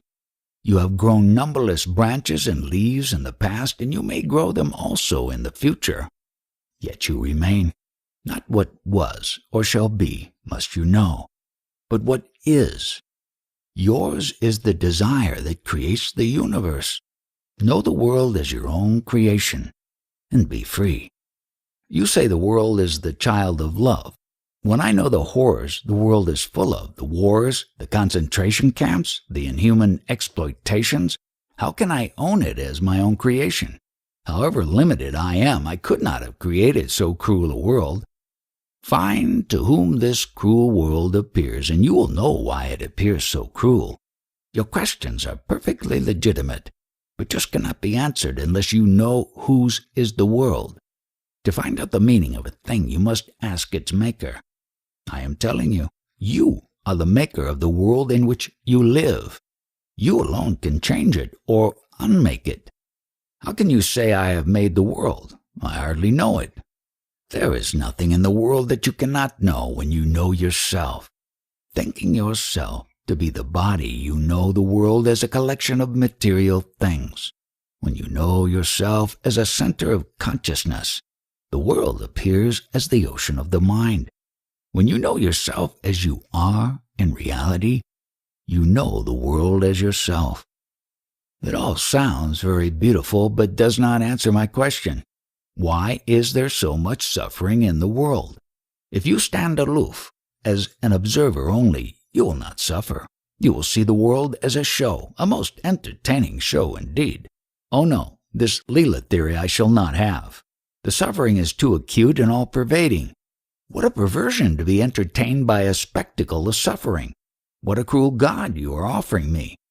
The cause of suffering is in the identification of the perceiver with the perceived. Out of it, desire is born, and with desire, blind action, unmindful of results. Look round, and you will see. Suffering is a man-made thing. Were a man to create his own sorrow only, I would agree with you, but in his folly he makes others suffer. A dreamer has his own private nightmare, and none suffers but himself. But what kind of a dream is it that plays havoc in the lives of others? Descriptions are many and contradictory. Reality is simple. All is one. Harmony is the eternal law. None compels to suffer. It is only when you try to describe and explain that the words fail you. I remember Ganjiji telling me once that the self is not bound by the law of nonviolence, ahimsa. The self has freedom to impose suffering on its expressions in order to set them right. On the level of duality it may be so, but in reality there is only the source, dark in itself, making everything shine. Unperceived, it causes perception. Unfelt, it causes feeling. Unthinkable, it causes thought. Non-being, it gives birth to being. It is the immovable background of motion. Once you are there, you are at home everywhere. If I am that, then what causes me to be born? The memory of past unfulfilled desires traps energy, which manifests itself as a person. When its charge gets exhausted, the person dies. Unfulfilled desires are carried over into the next birth. Self-identification with the body creates ever fresh desires, and there is no end to them unless this mechanism of bondage is clearly seen. It is clarity that is liberating, for you cannot abandon desire unless its causes and effects are clearly seen. I do not say that the same person is reborn. It dies and dies for good, but its memories remain, and their desires and fears. They supply the energy for a new person. The real takes no part in it, but makes it possible by giving it the light. My difficulty is this: as I can see, every experience is its own reality. It is there, experienced. The moment I question it and ask to whom it happens, who is the observer, and so on, the experience is over, and all I can investigate is only the memory of it. I just cannot investigate the living moment. The now, my awareness is of the past, not of the present. When I am aware, I do not really live in the now, but only in the past. Can there really be an awareness of the present? What you are describing is not awareness at all, but only thinking about the experience. True awareness, samvid, is a state of pure witnessing without the least attempt to do anything about the event witnessed. Your thoughts and feelings, words and actions may also be a part of the event. You watch all unconcerned in the full light of clarity and understanding. You understand precisely what is going on, because it does not affect you. It may seem to be an attitude of cold aloofness, but it is not really so. Once you are in it, you will find that you love what you see. whatever may be its nature. This choiceless love is the touchstone of awareness. If it is not there, you are merely interested for some personal reasons. As long as there is pain and pleasure, one is bound to be interested, and as long as one is conscious, there will be pain and pleasure. You cannot fight pain and pleasure on the level of consciousness. To go beyond them, you must go beyond consciousness, which is possible only when you look at consciousness as something that happens to you and not in you, as something external, alien, superimposed. Then suddenly you are free of consciousness, really alone, with nothing to intrude. And that is your true state. Consciousness is an itching rash that makes you scratch. Of course you cannot step out of consciousness, for the very idea of stepping out is in consciousness. But if you learn to look at your consciousness as a sort of fever, personal and private, in which you are enclosed like a chick in its shell, out of this very attitude will come the crisis which will break the shell. Buddha said that life is suffering. They must have meant that all consciousness is painful, which is obvious. And does death offer delivery? One who believes himself as having been born is very much afraid of death. On the other hand, to him who knows himself truly, death is a happy event. The Hindu tradition says that suffering is brought by destiny and destiny is merited. Look at the immense calamities, natural or man-made, floods and earthquakes, wars and revolutions. Can we dare to think that each suffers for his own sins, of which he can have no idea? The billions who suffer, are they all criminals, justly punished? Must one suffer only for one's own sins? Are we really separate? In this vast ocean of life, we suffer for the sins of others and make others suffer for our sins. Of course, the law of balance rules supreme and accounts are squared in the end. But while life lasts, we affect each other deeply. Yes, as the poet says, no man is an island. At the back of every experience is the self and its interest in the experience. Call it desire, call it love. Words do not matter. Can I desire suffering? Can I deliberately ask for pain? Am I not like a man who made for himself a downy bed hoping for a good night of sleep, and then he is visited by a nightmare, and he tosses and screams in his dream?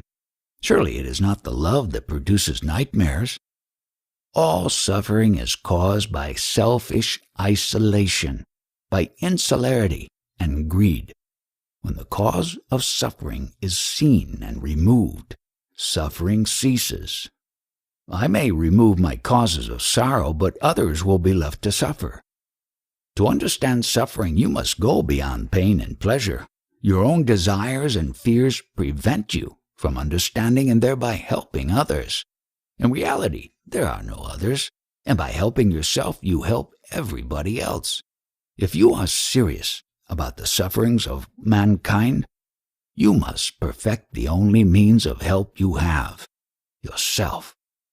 You keep on saying that I am the creator, preserver, and destroyer of this world, omnipresent, omniscient, and omnipotent. When I ponder over what you say, I ask myself, how is it that there is so much evil in my world? There is no evil, there is no suffering. The joy of living is paramount. Look how everything clings to life, how dear the existence is. On the screen of my mind, images follow each other in endless succession. There is nothing permanent about me. Have a better look at yourself. The screen is there and it does not change. The light shines steadily. Only the film in between keeps moving and causes pictures to appear. You may call the film destiny, prarabdha. What creates destiny? Ignorance is the cause of inevitability. Ignorance of what? Ignorance of yourself primarily. Also ignorance of the true nature of things, of their causes and effects. You look around without understanding and take appearances for reality. You believe you know the world and yourself. But it is only your ignorance that makes you say, I know. Begin with the admission that you do not know, and start from there. There is nothing that can help the world more than your putting an end to ignorance. Then you need not do anything in particular to help the world. Your very being is a help, action or no action. How can ignorance be known? To know ignorance presupposes knowledge. Quite right. The very admission, I am ignorant, is the dawn of knowledge. An ignorant man is ignorant of his ignorance. You can say that ignorance does not exist, for the moment it is seen, it is no more. Therefore you may call it unconsciousness or blindness. All you see around and within you is what you do not know, and you do not understand, without even knowing that you do not know and do not understand. To know that you do not know and do not understand is true knowledge, the knowledge of a humble heart. Yes, Christ said, blessed are the poor in spirit. Put it as you like. The fact is that knowledge is of ignorance only. You know that you do not know. Will ignorance ever end? What is wrong with not knowing? You need not know all.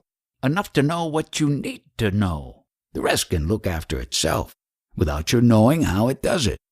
What is important is that your unconscious does not work against the conscious, that there is integration on all levels. To know is not so very important. What you say is correct psychologically, but when it comes to knowing others, knowing the world, my knowing that I do not know does not help much. Once you are inwardly integrated, outer knowledge comes to you spontaneously. At every moment of your life you know what you need to know. In the ocean of the universal mind, all knowledge is contained. It is yours on demand. Most of it you may never need to know, but it is yours all the same. As with knowledge, so it is with power. Whatever you feel needs to be done happens unfailingly.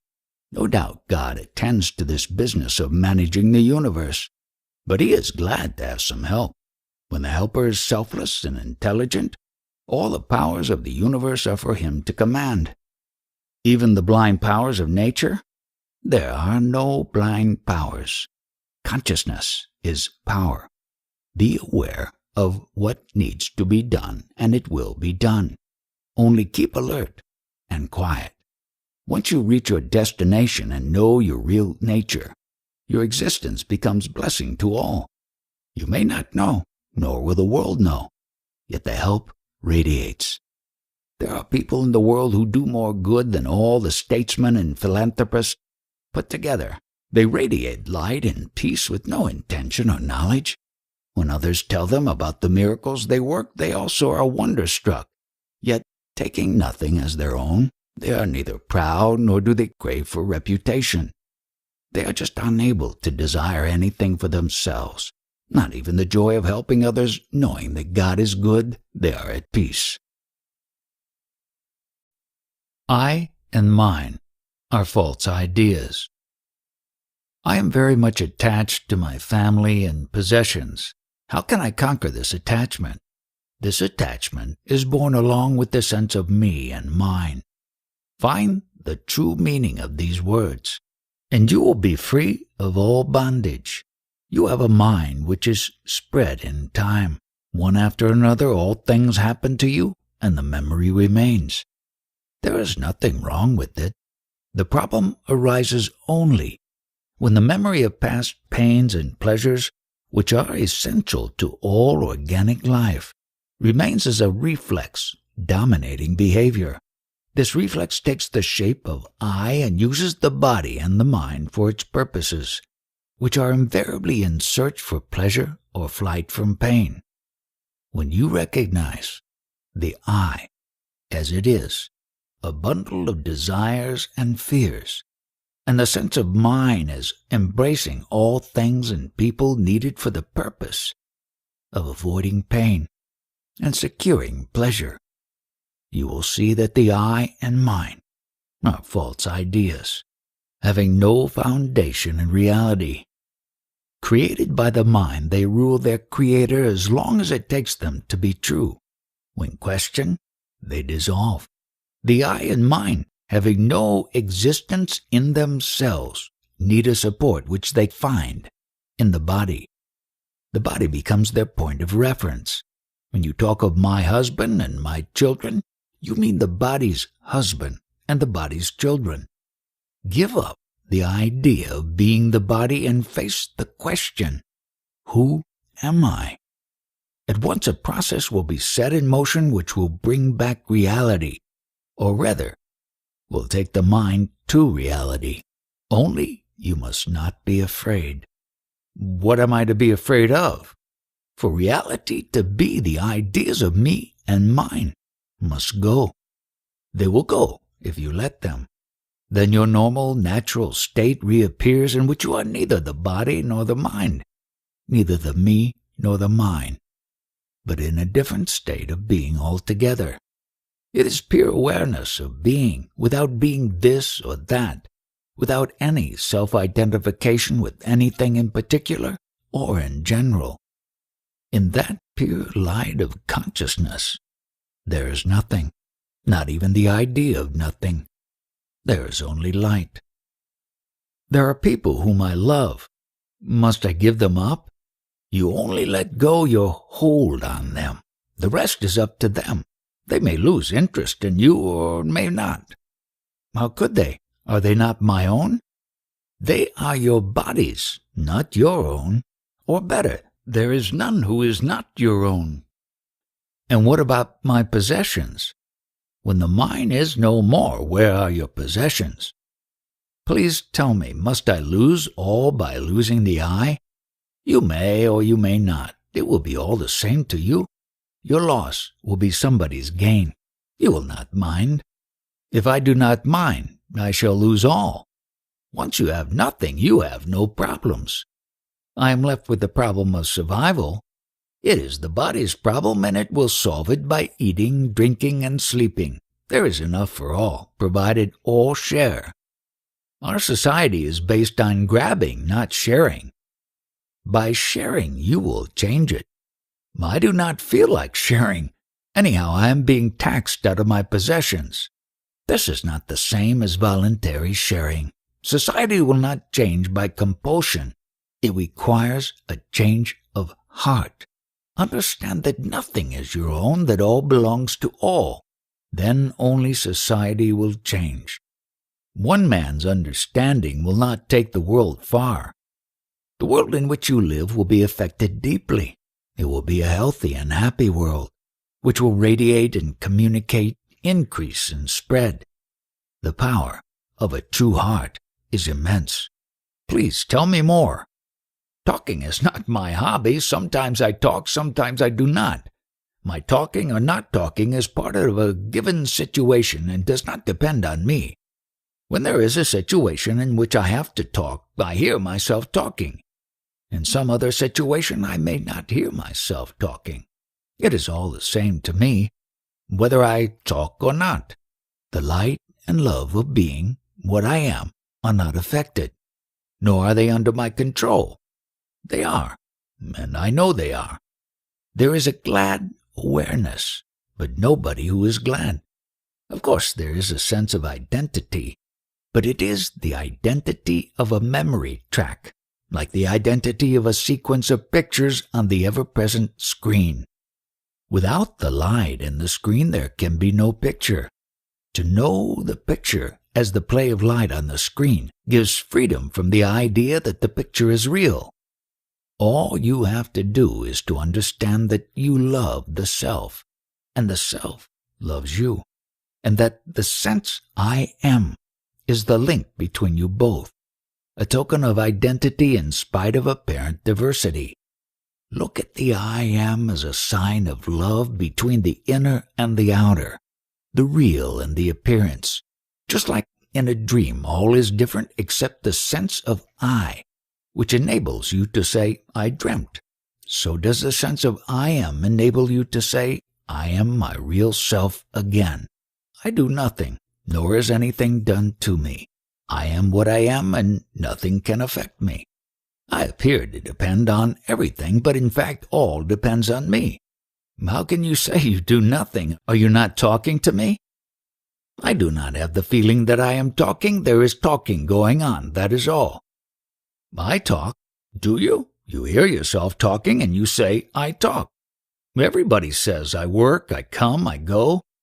I have no objection to the conventions of your language, but they distort and destroy reality. A more accurate way of saying would have been, there is talking, working, coming, going. For anything to happen, the entire universe must coincide. It is wrong to believe that anything in particular can cause an event. Every cause is universal. Your very body would not exist without the entire universe contributing to its creation and survival. I am fully aware that things happen as they happen because the world is as it is.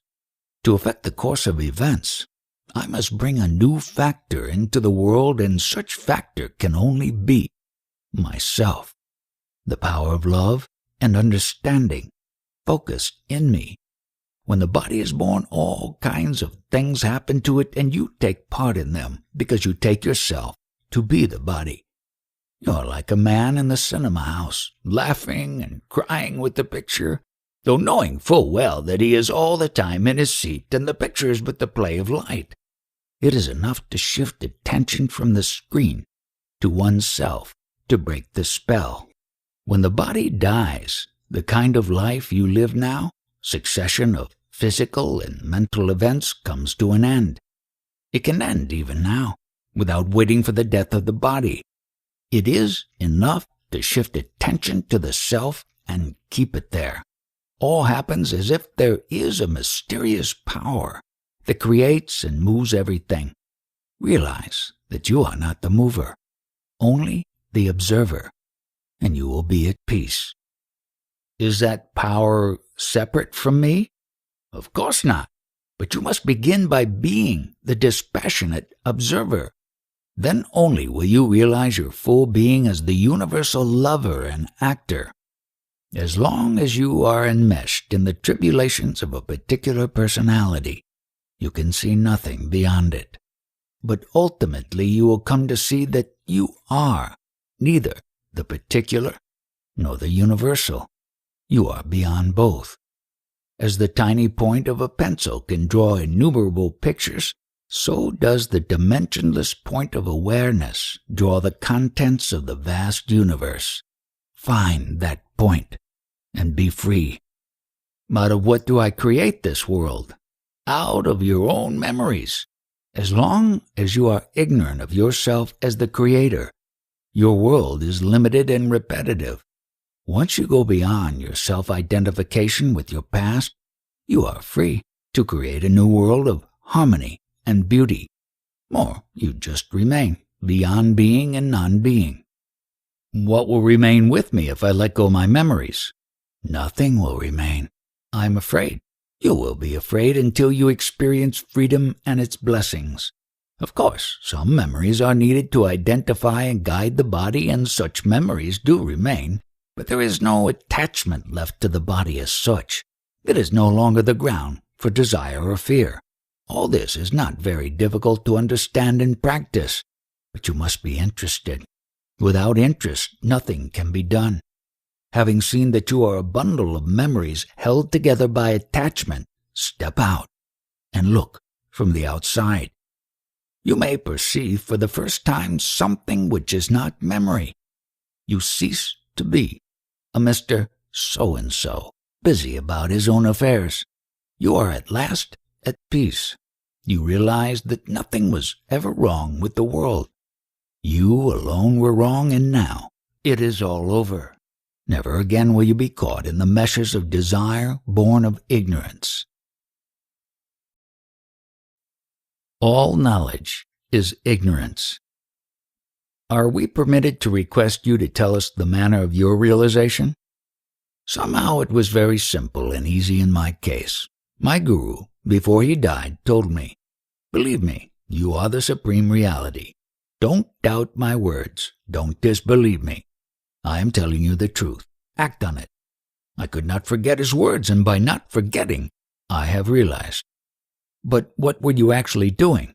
Nothing special. I lived my life, plied my trade, looked after my family, and every free moment I would spend just remembering my guru and his words. He died soon after, and I had only the memory to fall back on. It was enough. It must have been the grace and power of your guru. His words were true, and so they came true. True words always come true. My guru did nothing. His words acted because they were true. Whatever I did came from within, unasked and unexpected. The guru started a process without taking any part in it. Put it as you like. Things happen as they happen. Who can tell why and how? I did nothing deliberately. All came by itself. The desire to let go, to be alone, to go within. You made no efforts whatsoever? None, believe it or not. I was not even anxious to realize. He only told me that I am the Supreme, and then died. I just could not disbelieve him. The rest happened by itself. I found myself changing. That is all. As a matter of fact, I was astonished. But a desire arose in me to verify his words. I was so sure he could not possibly have told the lie that I felt that I shall either realize the full meaning of his words or die. I was feeling quite determined, but did not know what to do. I would spend hours thinking of him and his assurance, not arguing, but just remembering what he told me. What happened to you then? How did you know that you are the Supreme? Nobody came to tell me, nor was I told so inwardly. In fact, it was only in the beginning that I was making efforts, that I was passing through some strange experiences, seeing lights, hearing voices, meeting gods and goddesses, and conversing with them. Once the guru told me, "You are the supreme reality," I ceased having visions and trances and became very quiet and simple. I found myself desiring and knowing less and less, until I could say in utter astonishment, "I know nothing. I want nothing." Were you genuinely free of desire and knowledge, or did you impersonate a jnani according to the image given to you by your guru? I was not given any image, nor did I have one. My guru never told me what to expect. More things may happen to you. Are you at the end of your journey? There was never a journey. I am, as I always was. What was the supreme reality you were supposed to reach? I was undeceived. That is all. I used to create a world and populate it. Now I do not do it any more. Where do you live, then? In the void beyond being and non-being, beyond consciousness. This void is also fullness. Do not pity me. It is like a man saying, "I have done my work. There is nothing left to do." You are giving a certain date to your realization. It means something did happen to you at that date. What happened?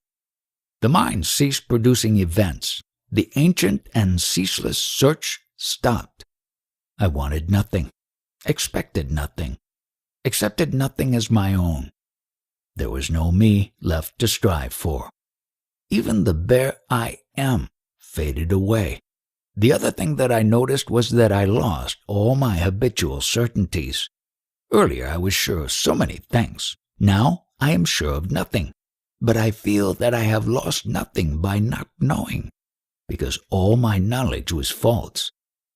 My not knowing was in itself knowledge of the fact that all knowledge is ignorance. That I do not know is the only true statement the mind can make. Take the idea I was born. You may take it to be true. It is not. You were never born, nor will you ever die. It is the idea that was born and shall die, not you. By identifying yourself with it, you became mortal. Just like in a cinema, all is light, so does consciousness become the vast world. Look closely, and you will see that all names and forms are but transitory waves on the ocean of consciousness, that only consciousness can be said to be, not its transformations. In the immensity of consciousness, a light appears. a tiny point that moves rapidly and traces shapes, thoughts and feelings, concepts and ideas, like the pen writing on a paper. And the ink that leaves a trace is memory. You are that tiny point, and by your movement the world is ever recreated. Stop moving, and there will be no world. Look within, and you will find that the point of light is the reflection of the immensity of light in the body, as the sense, I am. There is only light. All else appears. Do you know that light? Have you seen it? To the mind it appears as darkness. It can be known only through its reflections. All is seen in daylight, except daylight. Have I to understand that our minds are similar? How can it be? You have your own private mind woven with memories held together by desires and fears. I have no mind of my own. What I need to know the universe brings before me, as it supplies the food I eat. Do you know all you want to know? There is nothing I want to know. But what I need to know, I come to know. Does this knowledge come to you from within or from outside?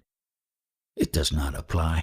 My inner is outside, and my outer is inside. I may get from you the knowledge needed at the moment, but you are not apart from me. What is Turiya, the fourth state we hear about? To be the point of light tracing the world is Turiya.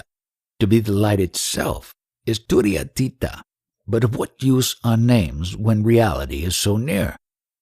Is there any progress in your condition when you compare yourself yesterday with yourself today?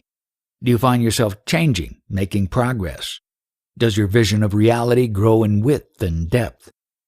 Reality is immovable and yet in constant movement.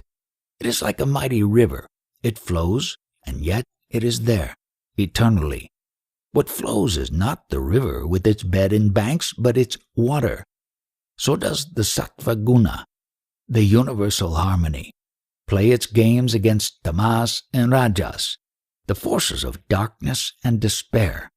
In sattva, there is always change and progress. In rajas, there is change and regress, while tamas stands for chaos.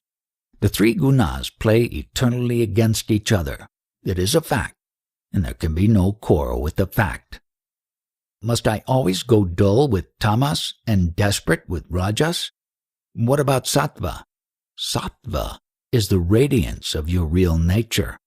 You can always find it beyond the mind and its many worlds. But if you want a world, you must accept the three gunas as inseparable.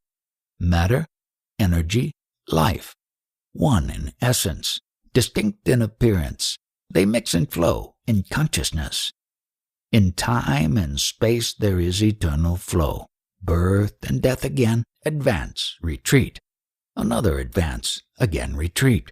Apparently without a beginning and without end. Reality being timeless, changeless, bodiless, mindless awareness is bliss.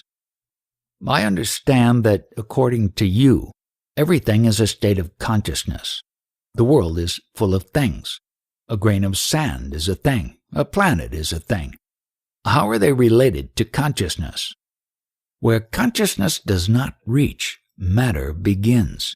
A thing is a form of being which we have not understood. It does not change. It is always the same. It appears to be there on its own, something strange and alien. Of course, it is in the chit, consciousness, but appears to be outside because of its apparent changelessness. The foundation of things is in memory. Without memory, there would be no recognition. Creation, reflection, rejection. Brahma, Vishnu, Shiva. This is the eternal process. All things are governed by it. Is there no escape? I am doing nothing else but showing the escape. Understand that the one includes the three, and that you are the one, and you shall be free of the world process. What happens then to my consciousness? After the stage of creation comes the stage of examination and reflection, and finally, the stage of abandonment and forgetting. The consciousness remains, but in a latent, quiet state. Does the state of identity remain? The state of identity is inherent in reality and never fades. But identity is neither the transient personality, vyakti, nor the karma-bound individuality, vyakta. It is what remains when all self-identification is given up as false, pure consciousness, the sense of being all there is, or could be. Consciousness is pure in the beginning and pure in the end. In between it gets contaminated by imagination, which is at the root of creation. At all times consciousness remains the same. To know it is as it is realization and timeless peace. Is the sense I am real or unreal? Both. It is unreal when we say I am this, I am that. It is real when we mean I am not this, nor that. The knower comes and goes with the known, and is transient. But that which knows that it does not know, which is free of memory and anticipation, is timeless. Is I am itself the witness, or are they separate? Without one the other cannot be, yet they are not one. It is like the flower and its color. Without flower, no colors. Without color, the flower remains unseen. Beyond is the light which on contact with the flower creates color. Realize that your true nature is that of pure light only, and both the perceived and the perceiver come and go together. That which makes both possible and yet is neither is your real being, which means not being a this or a that, but pure awareness of being and not being. When awareness is turned on itself, the feeling is of not knowing. When it is turned outward, the knowables come into being. To say, I know myself, is a contradiction in terms, for what is known cannot be myself. If the self is forever the unknown, what then is realized in self-realization? To know that the known cannot be me nor mine is liberation enough.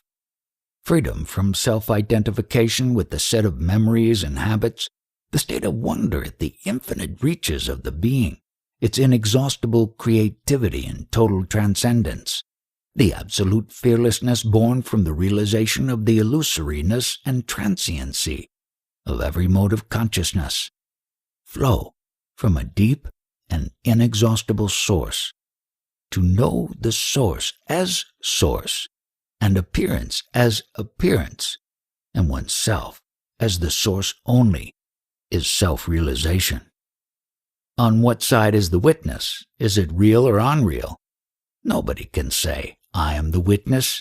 The I am is always witnessed. The state of detached awareness is the witness consciousness, the mere mind. It rises and sets with its object, and thus it is not quite the real. Whatever its object, it remains the same, hence it is also real. It partakes of both the real and the unreal, and is therefore a bridge between the two. If all happens only to the I am, if the I am is the known and the knower and the knowledge itself, what does the witness do? Of what use is it? It does nothing, and is of no use whatsoever. Then why do we talk of it? Because it is there. The bridge serves one purpose only, to cross over. You don't build houses on a bridge. The I am looks at things. The witness sees through them. It sees them as they are, unreal and transient. To say, not me, not mine, is the task of the witness. Is it the manifested, saguna, by which the unmanifested, nirguna, is represented? The unmanifested is not represented. Nothing manifested can represent the unmanifested. Then why do you talk of it? Because it is my birthplace. Person, witness, and the Supreme. We have a long history of drug taking behind us, mostly drugs of the consciousness-expanding variety. They gave us the experience of other states of consciousness, high and low, and also the conviction that drugs are unreliable, at best transitory, and at worst destructive of organism and personality. We are in search of better means for developing consciousness and transcendence. We want the fruits of our search to stay with us and enrich our lives instead of turning to pale memories and helpless regrets. If by the spiritual we mean self-investigation and development, our purpose in coming to India is definitely spiritual. The happy hippie stage is behind us. We are serious now and on the move. We know there is reality to be found, but we do not know how to find and hold on to it. We need no convincing, only guidance. Can you help us? You do not need help, only advice. What you seek is already in you. Take my own case. I did nothing for my realization. My teacher told me that reality is within me. I looked within and found it there, exactly as my teacher told me. To see reality is as simple as to see one's face in a mirror, only the mirror must be clear and true. A quiet mind, undistorted by desires and fears, free from ideas and opinions, clear on all levels, is needed to reflect reality. Be clear and quiet, alert and detached. All else will happen by itself. You had to make your mind clear and quiet before you could realize the truth. How did you do it? I did nothing. It just happened. I lived my life attending to my family's needs. Nor did my guru do it. It just happened, as he said it would. Things do not just happen. There must be a cause for everything. All that happens is the cause of all that happens. Causes are numberless. The idea of a sole cause is an illusion. You must have been doing something specific, some meditation or yoga. How can you say that realization will happen on its own? Nothing specific. I just lived my life. I am amazed. So was I. But what was there to be amazed at? My teacher's words came true. So what? He knew me better than I knew myself, that is all. Why search for causes? In the very beginning I was giving some attention and time to the sense I am, but only in the beginning. Soon after my guru died, I lived on. His words proved to be true. That is all. It is all one process. You tend to separate things in time and then look for causes. What is your work now? What are you doing? You imagine being and doing is identical. It is not so. The mind and the body move and change and cause other minds and bodies to move and change, and that is called doing, action. I see that it is in the nature of action to create further action like fire that continues by burning. I neither act nor cause others to act. I am timelessly aware of what is going on. In your mind, or also in other minds, there is only one mind which swarms with ideas. I am this, I am that, this is mine, that is mine. I am not the mind, never was, nor shall be. How did the mind come into being? The world consists of matter, energy, and intelligence. They manifest themselves in many ways. Desire and imagination create the world, and intelligence reconciles the two and causes a sense of harmony and peace. To me it all happens. I am aware, yet unaffected. You cannot be aware yet unaffected. There is a contradiction in terms. Perception is change. Once you have experienced a sensation, memory will not allow you to return to the former state. Yes, what is added to memory cannot be erased easily, but it can surely be done, and in fact I am doing it all the time, like a bird on its wings. I leave no footprints. Has the witness name and form, or is it beyond these? The witness is merely a point in awareness. It has no name or form. It is like the reflection of the sun in a drop of dew.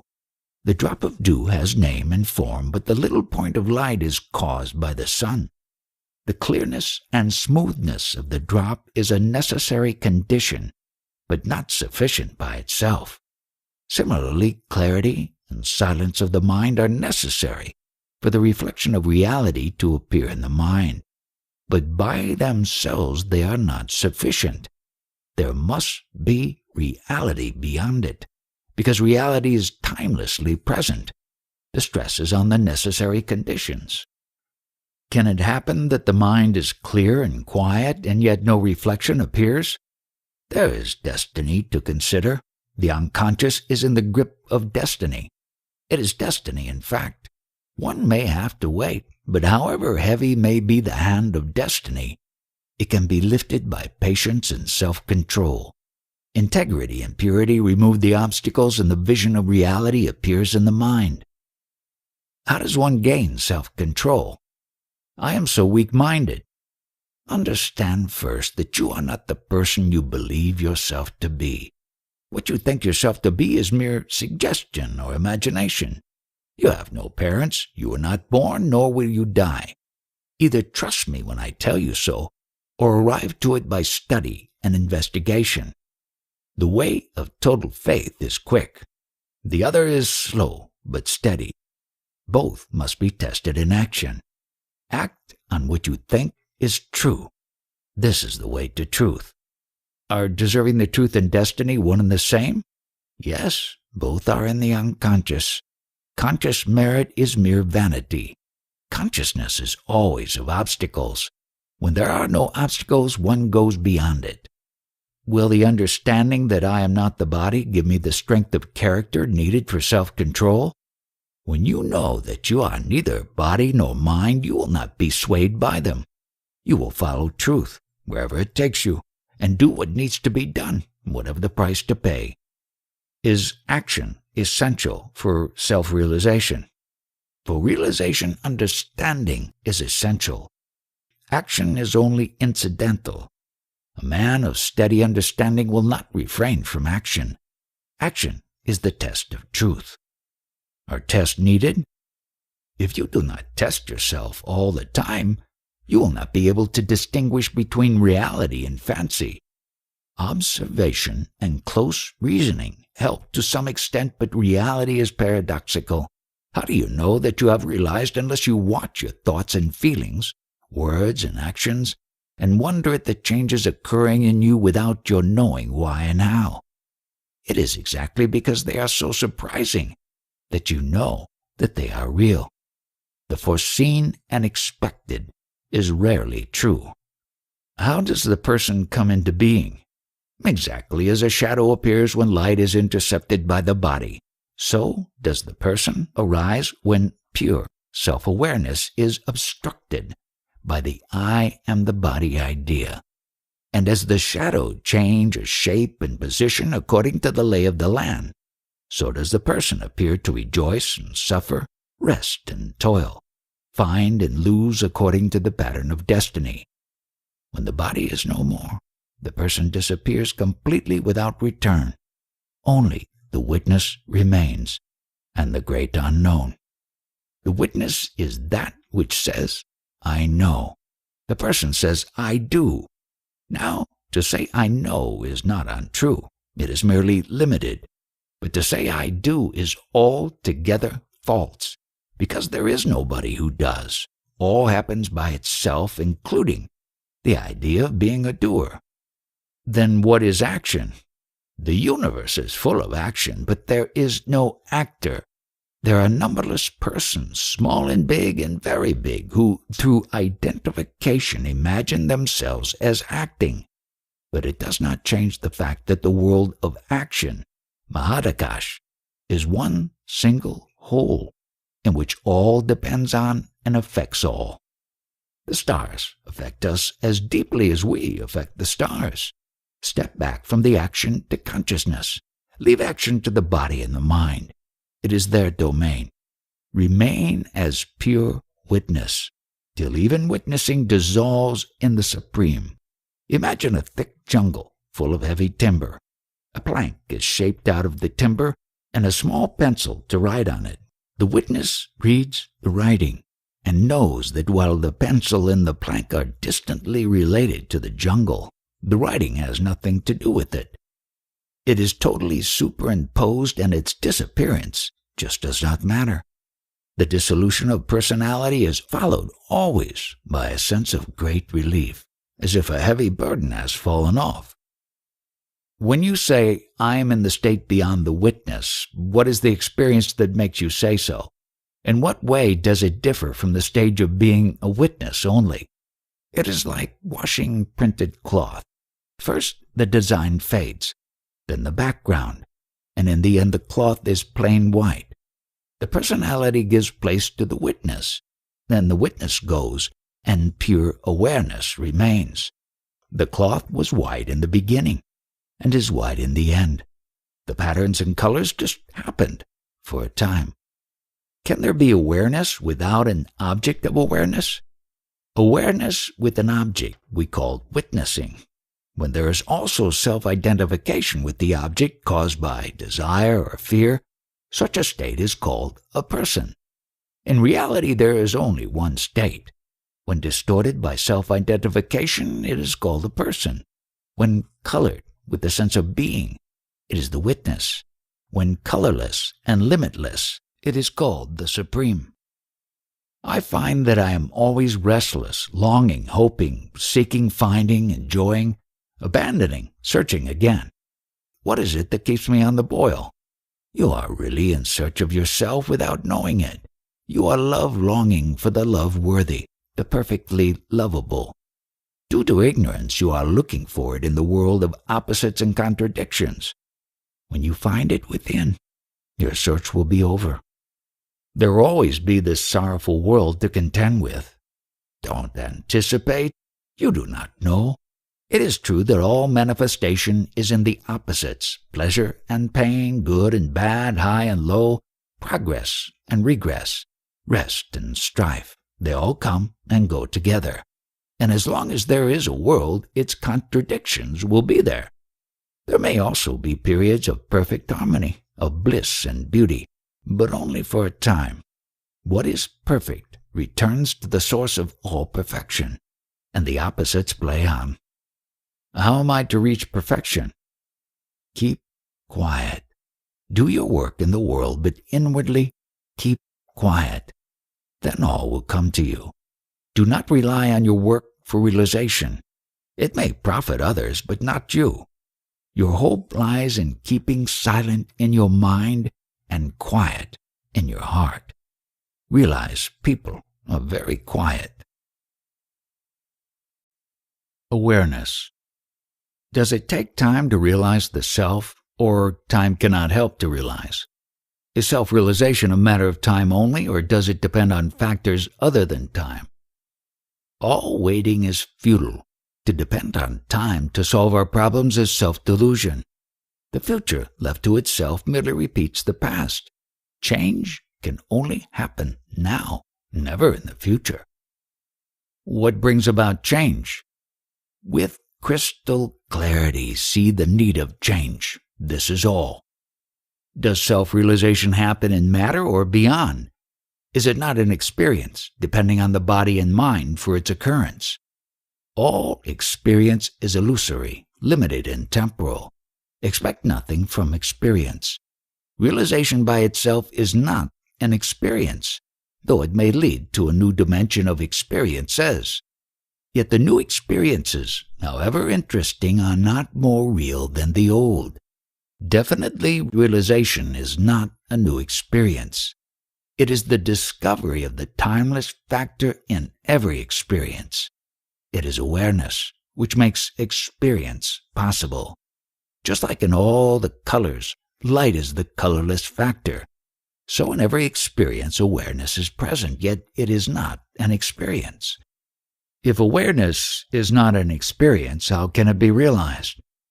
Awareness is ever there. It need not be realized. Open the shutter of the mind and it will be flooded with light. What is matter? What you do not understand is matter. Science understands matter. Science merely pushes back the frontiers of our ignorance. And what is nature?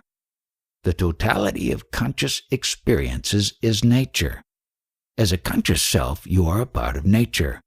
As awareness, you are beyond. Seeing nature as mere consciousness is awareness. are there levels of awareness? There are levels in consciousness, but not in awareness. It is a one block, homogeneous. Its reflection in the mind is love and understanding. There are levels of clarity and understanding and intensity and love, but not in their source. The source is simple and single, but its gifts are infinite. Only do not take the gifts for the source. Realize yourself as the source and not as the river.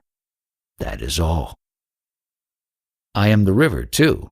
Of course you are. As an I am, you are the river, flowing between the banks of the body. But you are also the source and the ocean and the clouds and the sky. Wherever there is life and consciousness, you are. Smaller than the smallest, bigger than the biggest, you are, while all else appears. The sense of being and the sense of living, are they one and the same or different? The identity in space creates one. The continuity in time creates the other. You said once that the seer, seeing, and the seen are one single thing, not three. To me, the three are separate. I do not doubt your words, only I do not understand. Look closely, and you will see that the seer and the seen appear only when there is seeing. They are attributes of seeing. When you say, I am seeing this, I am and this come with seeing, not before. You cannot have an unseen this or an unseeing I am. I can say I do not see. The I am seeing this has become I am seeing my not seeing, or I am seeing darkness. The seeing remains. In the triplicity, the known, knowing, and the knower, only the knowing is a fact. The I am and this are doubtful. Who knows what is known? There is no certainty except that there is knowing. Why am I sure of knowing but not of the knower? Knowing is a reflection of your true nature along with being and loving. The knower and the known are added by the mind. It is in the nature of the mind to create a subject-object duality where there is none. What is the cause of desire and fear? Obviously, the memory of past pains and pleasures. There is no great mystery about it. Conflict arises only when desire and fear refer to the same object. How to put an end to memory?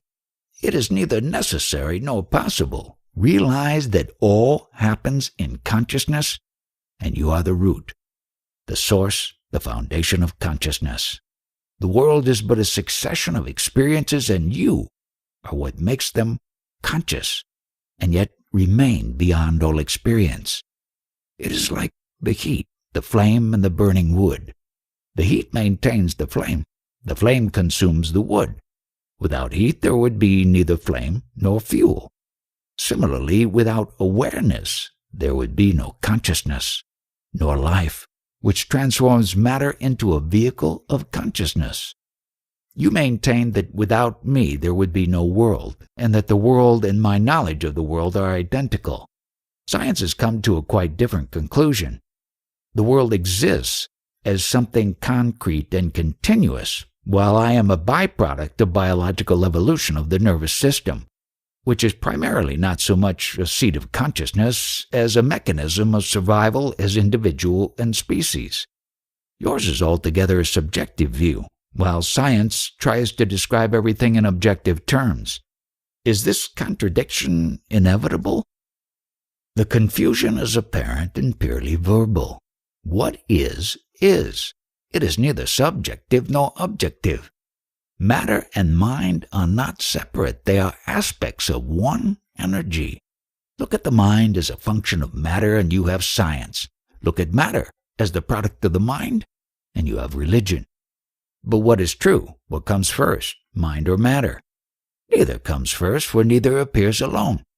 Matter is the shape, mind is the name. Together they make the world. Pervading and transcending is reality, pure being, awareness, bliss, your very essence. All I know is the stream of consciousness, an endless succession of events. The river of time flows, bringing and carrying away relentlessly. Transformation of the future into past is going on all the time. Are you not the victim of your language? You speak about the flow of time as if it were stationary. But the events you have witnessed yesterday somebody else may see tomorrow. It is you who are in movement and not time. Stop moving, and time will cease. What does it mean, time will cease? Past and future will merge in the eternal now. But what does it mean in actual experience? How do you know that for you time has ceased? It may mean that past and future do not matter anymore. It may also mean that all that happened and will happen becomes an open book to be read at will. I can imagine a sort of cosmic memory, accessible with some training. But how can the future be known? The unexpected is inevitable. What is unexpected on one level may be certain to happen when seen from a higher level. After all, we are within the limits of the mind. In reality, nothing happens. There is no past nor future. All appears and nothing is. What does it mean nothing is? Do you turn blank or go to sleep? Or do you dissolve the world and keep us all in abeyance until we are brought back to life at the next flicker of your thought? Oh no, it is not that bad. The world of mind and matter of names and shapes continues, but it does not matter to me at all. It is like having a shadow. It is there, following me wherever I go, but not hindering me in any way. It remains a world of experiences, but not of names and forms related to me by desires and fears. The experiences are qualityless, pure experiences, if I may say so. I call them experiences for the lack of a better word. They are like the waves on the surface of the ocean, the ever-present but not affecting its peaceful power. You mean to say that an experience can be nameless, formless, undefined? In the beginning, all experience is such. It is only desire and fear born of memory that give it name and form and separate it from other experiences. It is not a conscious experience, for it is not in opposition to other experiences. Yet it is an experience all the same. If it is not conscious, why talk about it? Most of your experiences are unconscious. The conscious ones are very few. You are unaware of the fact because to you only the conscious ones count. Become aware of the unconscious. Can one be aware of the unconscious? How is it done? Desire and fear are the obscuring and distorting factors. When mind is free of them, the unconscious becomes accessible. Does it mean that the unconscious becomes conscious? It is rather the other way round. The conscious becomes one with the unconscious. The distinction ceases, whichever way you look at it. I am puzzled. How can one be aware and yet unconscious? Awareness is not limited to consciousness. It is of all that is. Consciousness is of duality. There is no duality in awareness. It is one single block of pure cognition. In the same way, one can talk of the pure being and pure creation, nameless, formless, silent, and yet absolutely real, powerful, effective. Their being indescribable does not affect them in the least. While they are unconscious, they are essential. The conscious cannot change fundamentally. It can only modify. Anything, to change, must pass through death, through obscuration and dissolution. Gold jewelry must be melted down before it is cast into another shape. What refuses to die cannot be reborn. Barring the death of the body, how does one die? Withdrawal, aloofness. Letting go is death. To live fully, death is essential. Every ending makes a new beginning. On the other hand, do understand that only the dead can die, not the living. That which is alive in you is immortal. From where does desire draw its energy? Its name and shape it draws from memory. The energy flows from the source. Some desires are altogether wrong. How can wrong desires flow from a sublime source? The source is neither right nor wrong, nor is desire by itself right or wrong. It is nothing but striving for happiness. Having identified yourself with the speck of a body, you feel lost and search desperately for the sense of fullness and completeness you call happiness. When did I lose it? I never had it. You had it before you woke up this morning. Go beyond your consciousness and you will find it. How am I to go beyond? You know it already. Do it. That's what you say. I know nothing about it. Yet I repeat, you know it. Do it. Go beyond, back to your normal, natural, supreme state. I am puzzled. A speck in the eye makes you think you are blind. Wash it out and look. I do look. I see only darkness. Remove the speck and your eyes will be flooded with light. The light is there, waiting. The eyes are there, ready. The darkness you see is but the shadow of the tiny speck. Get rid of it and come back to your natural state.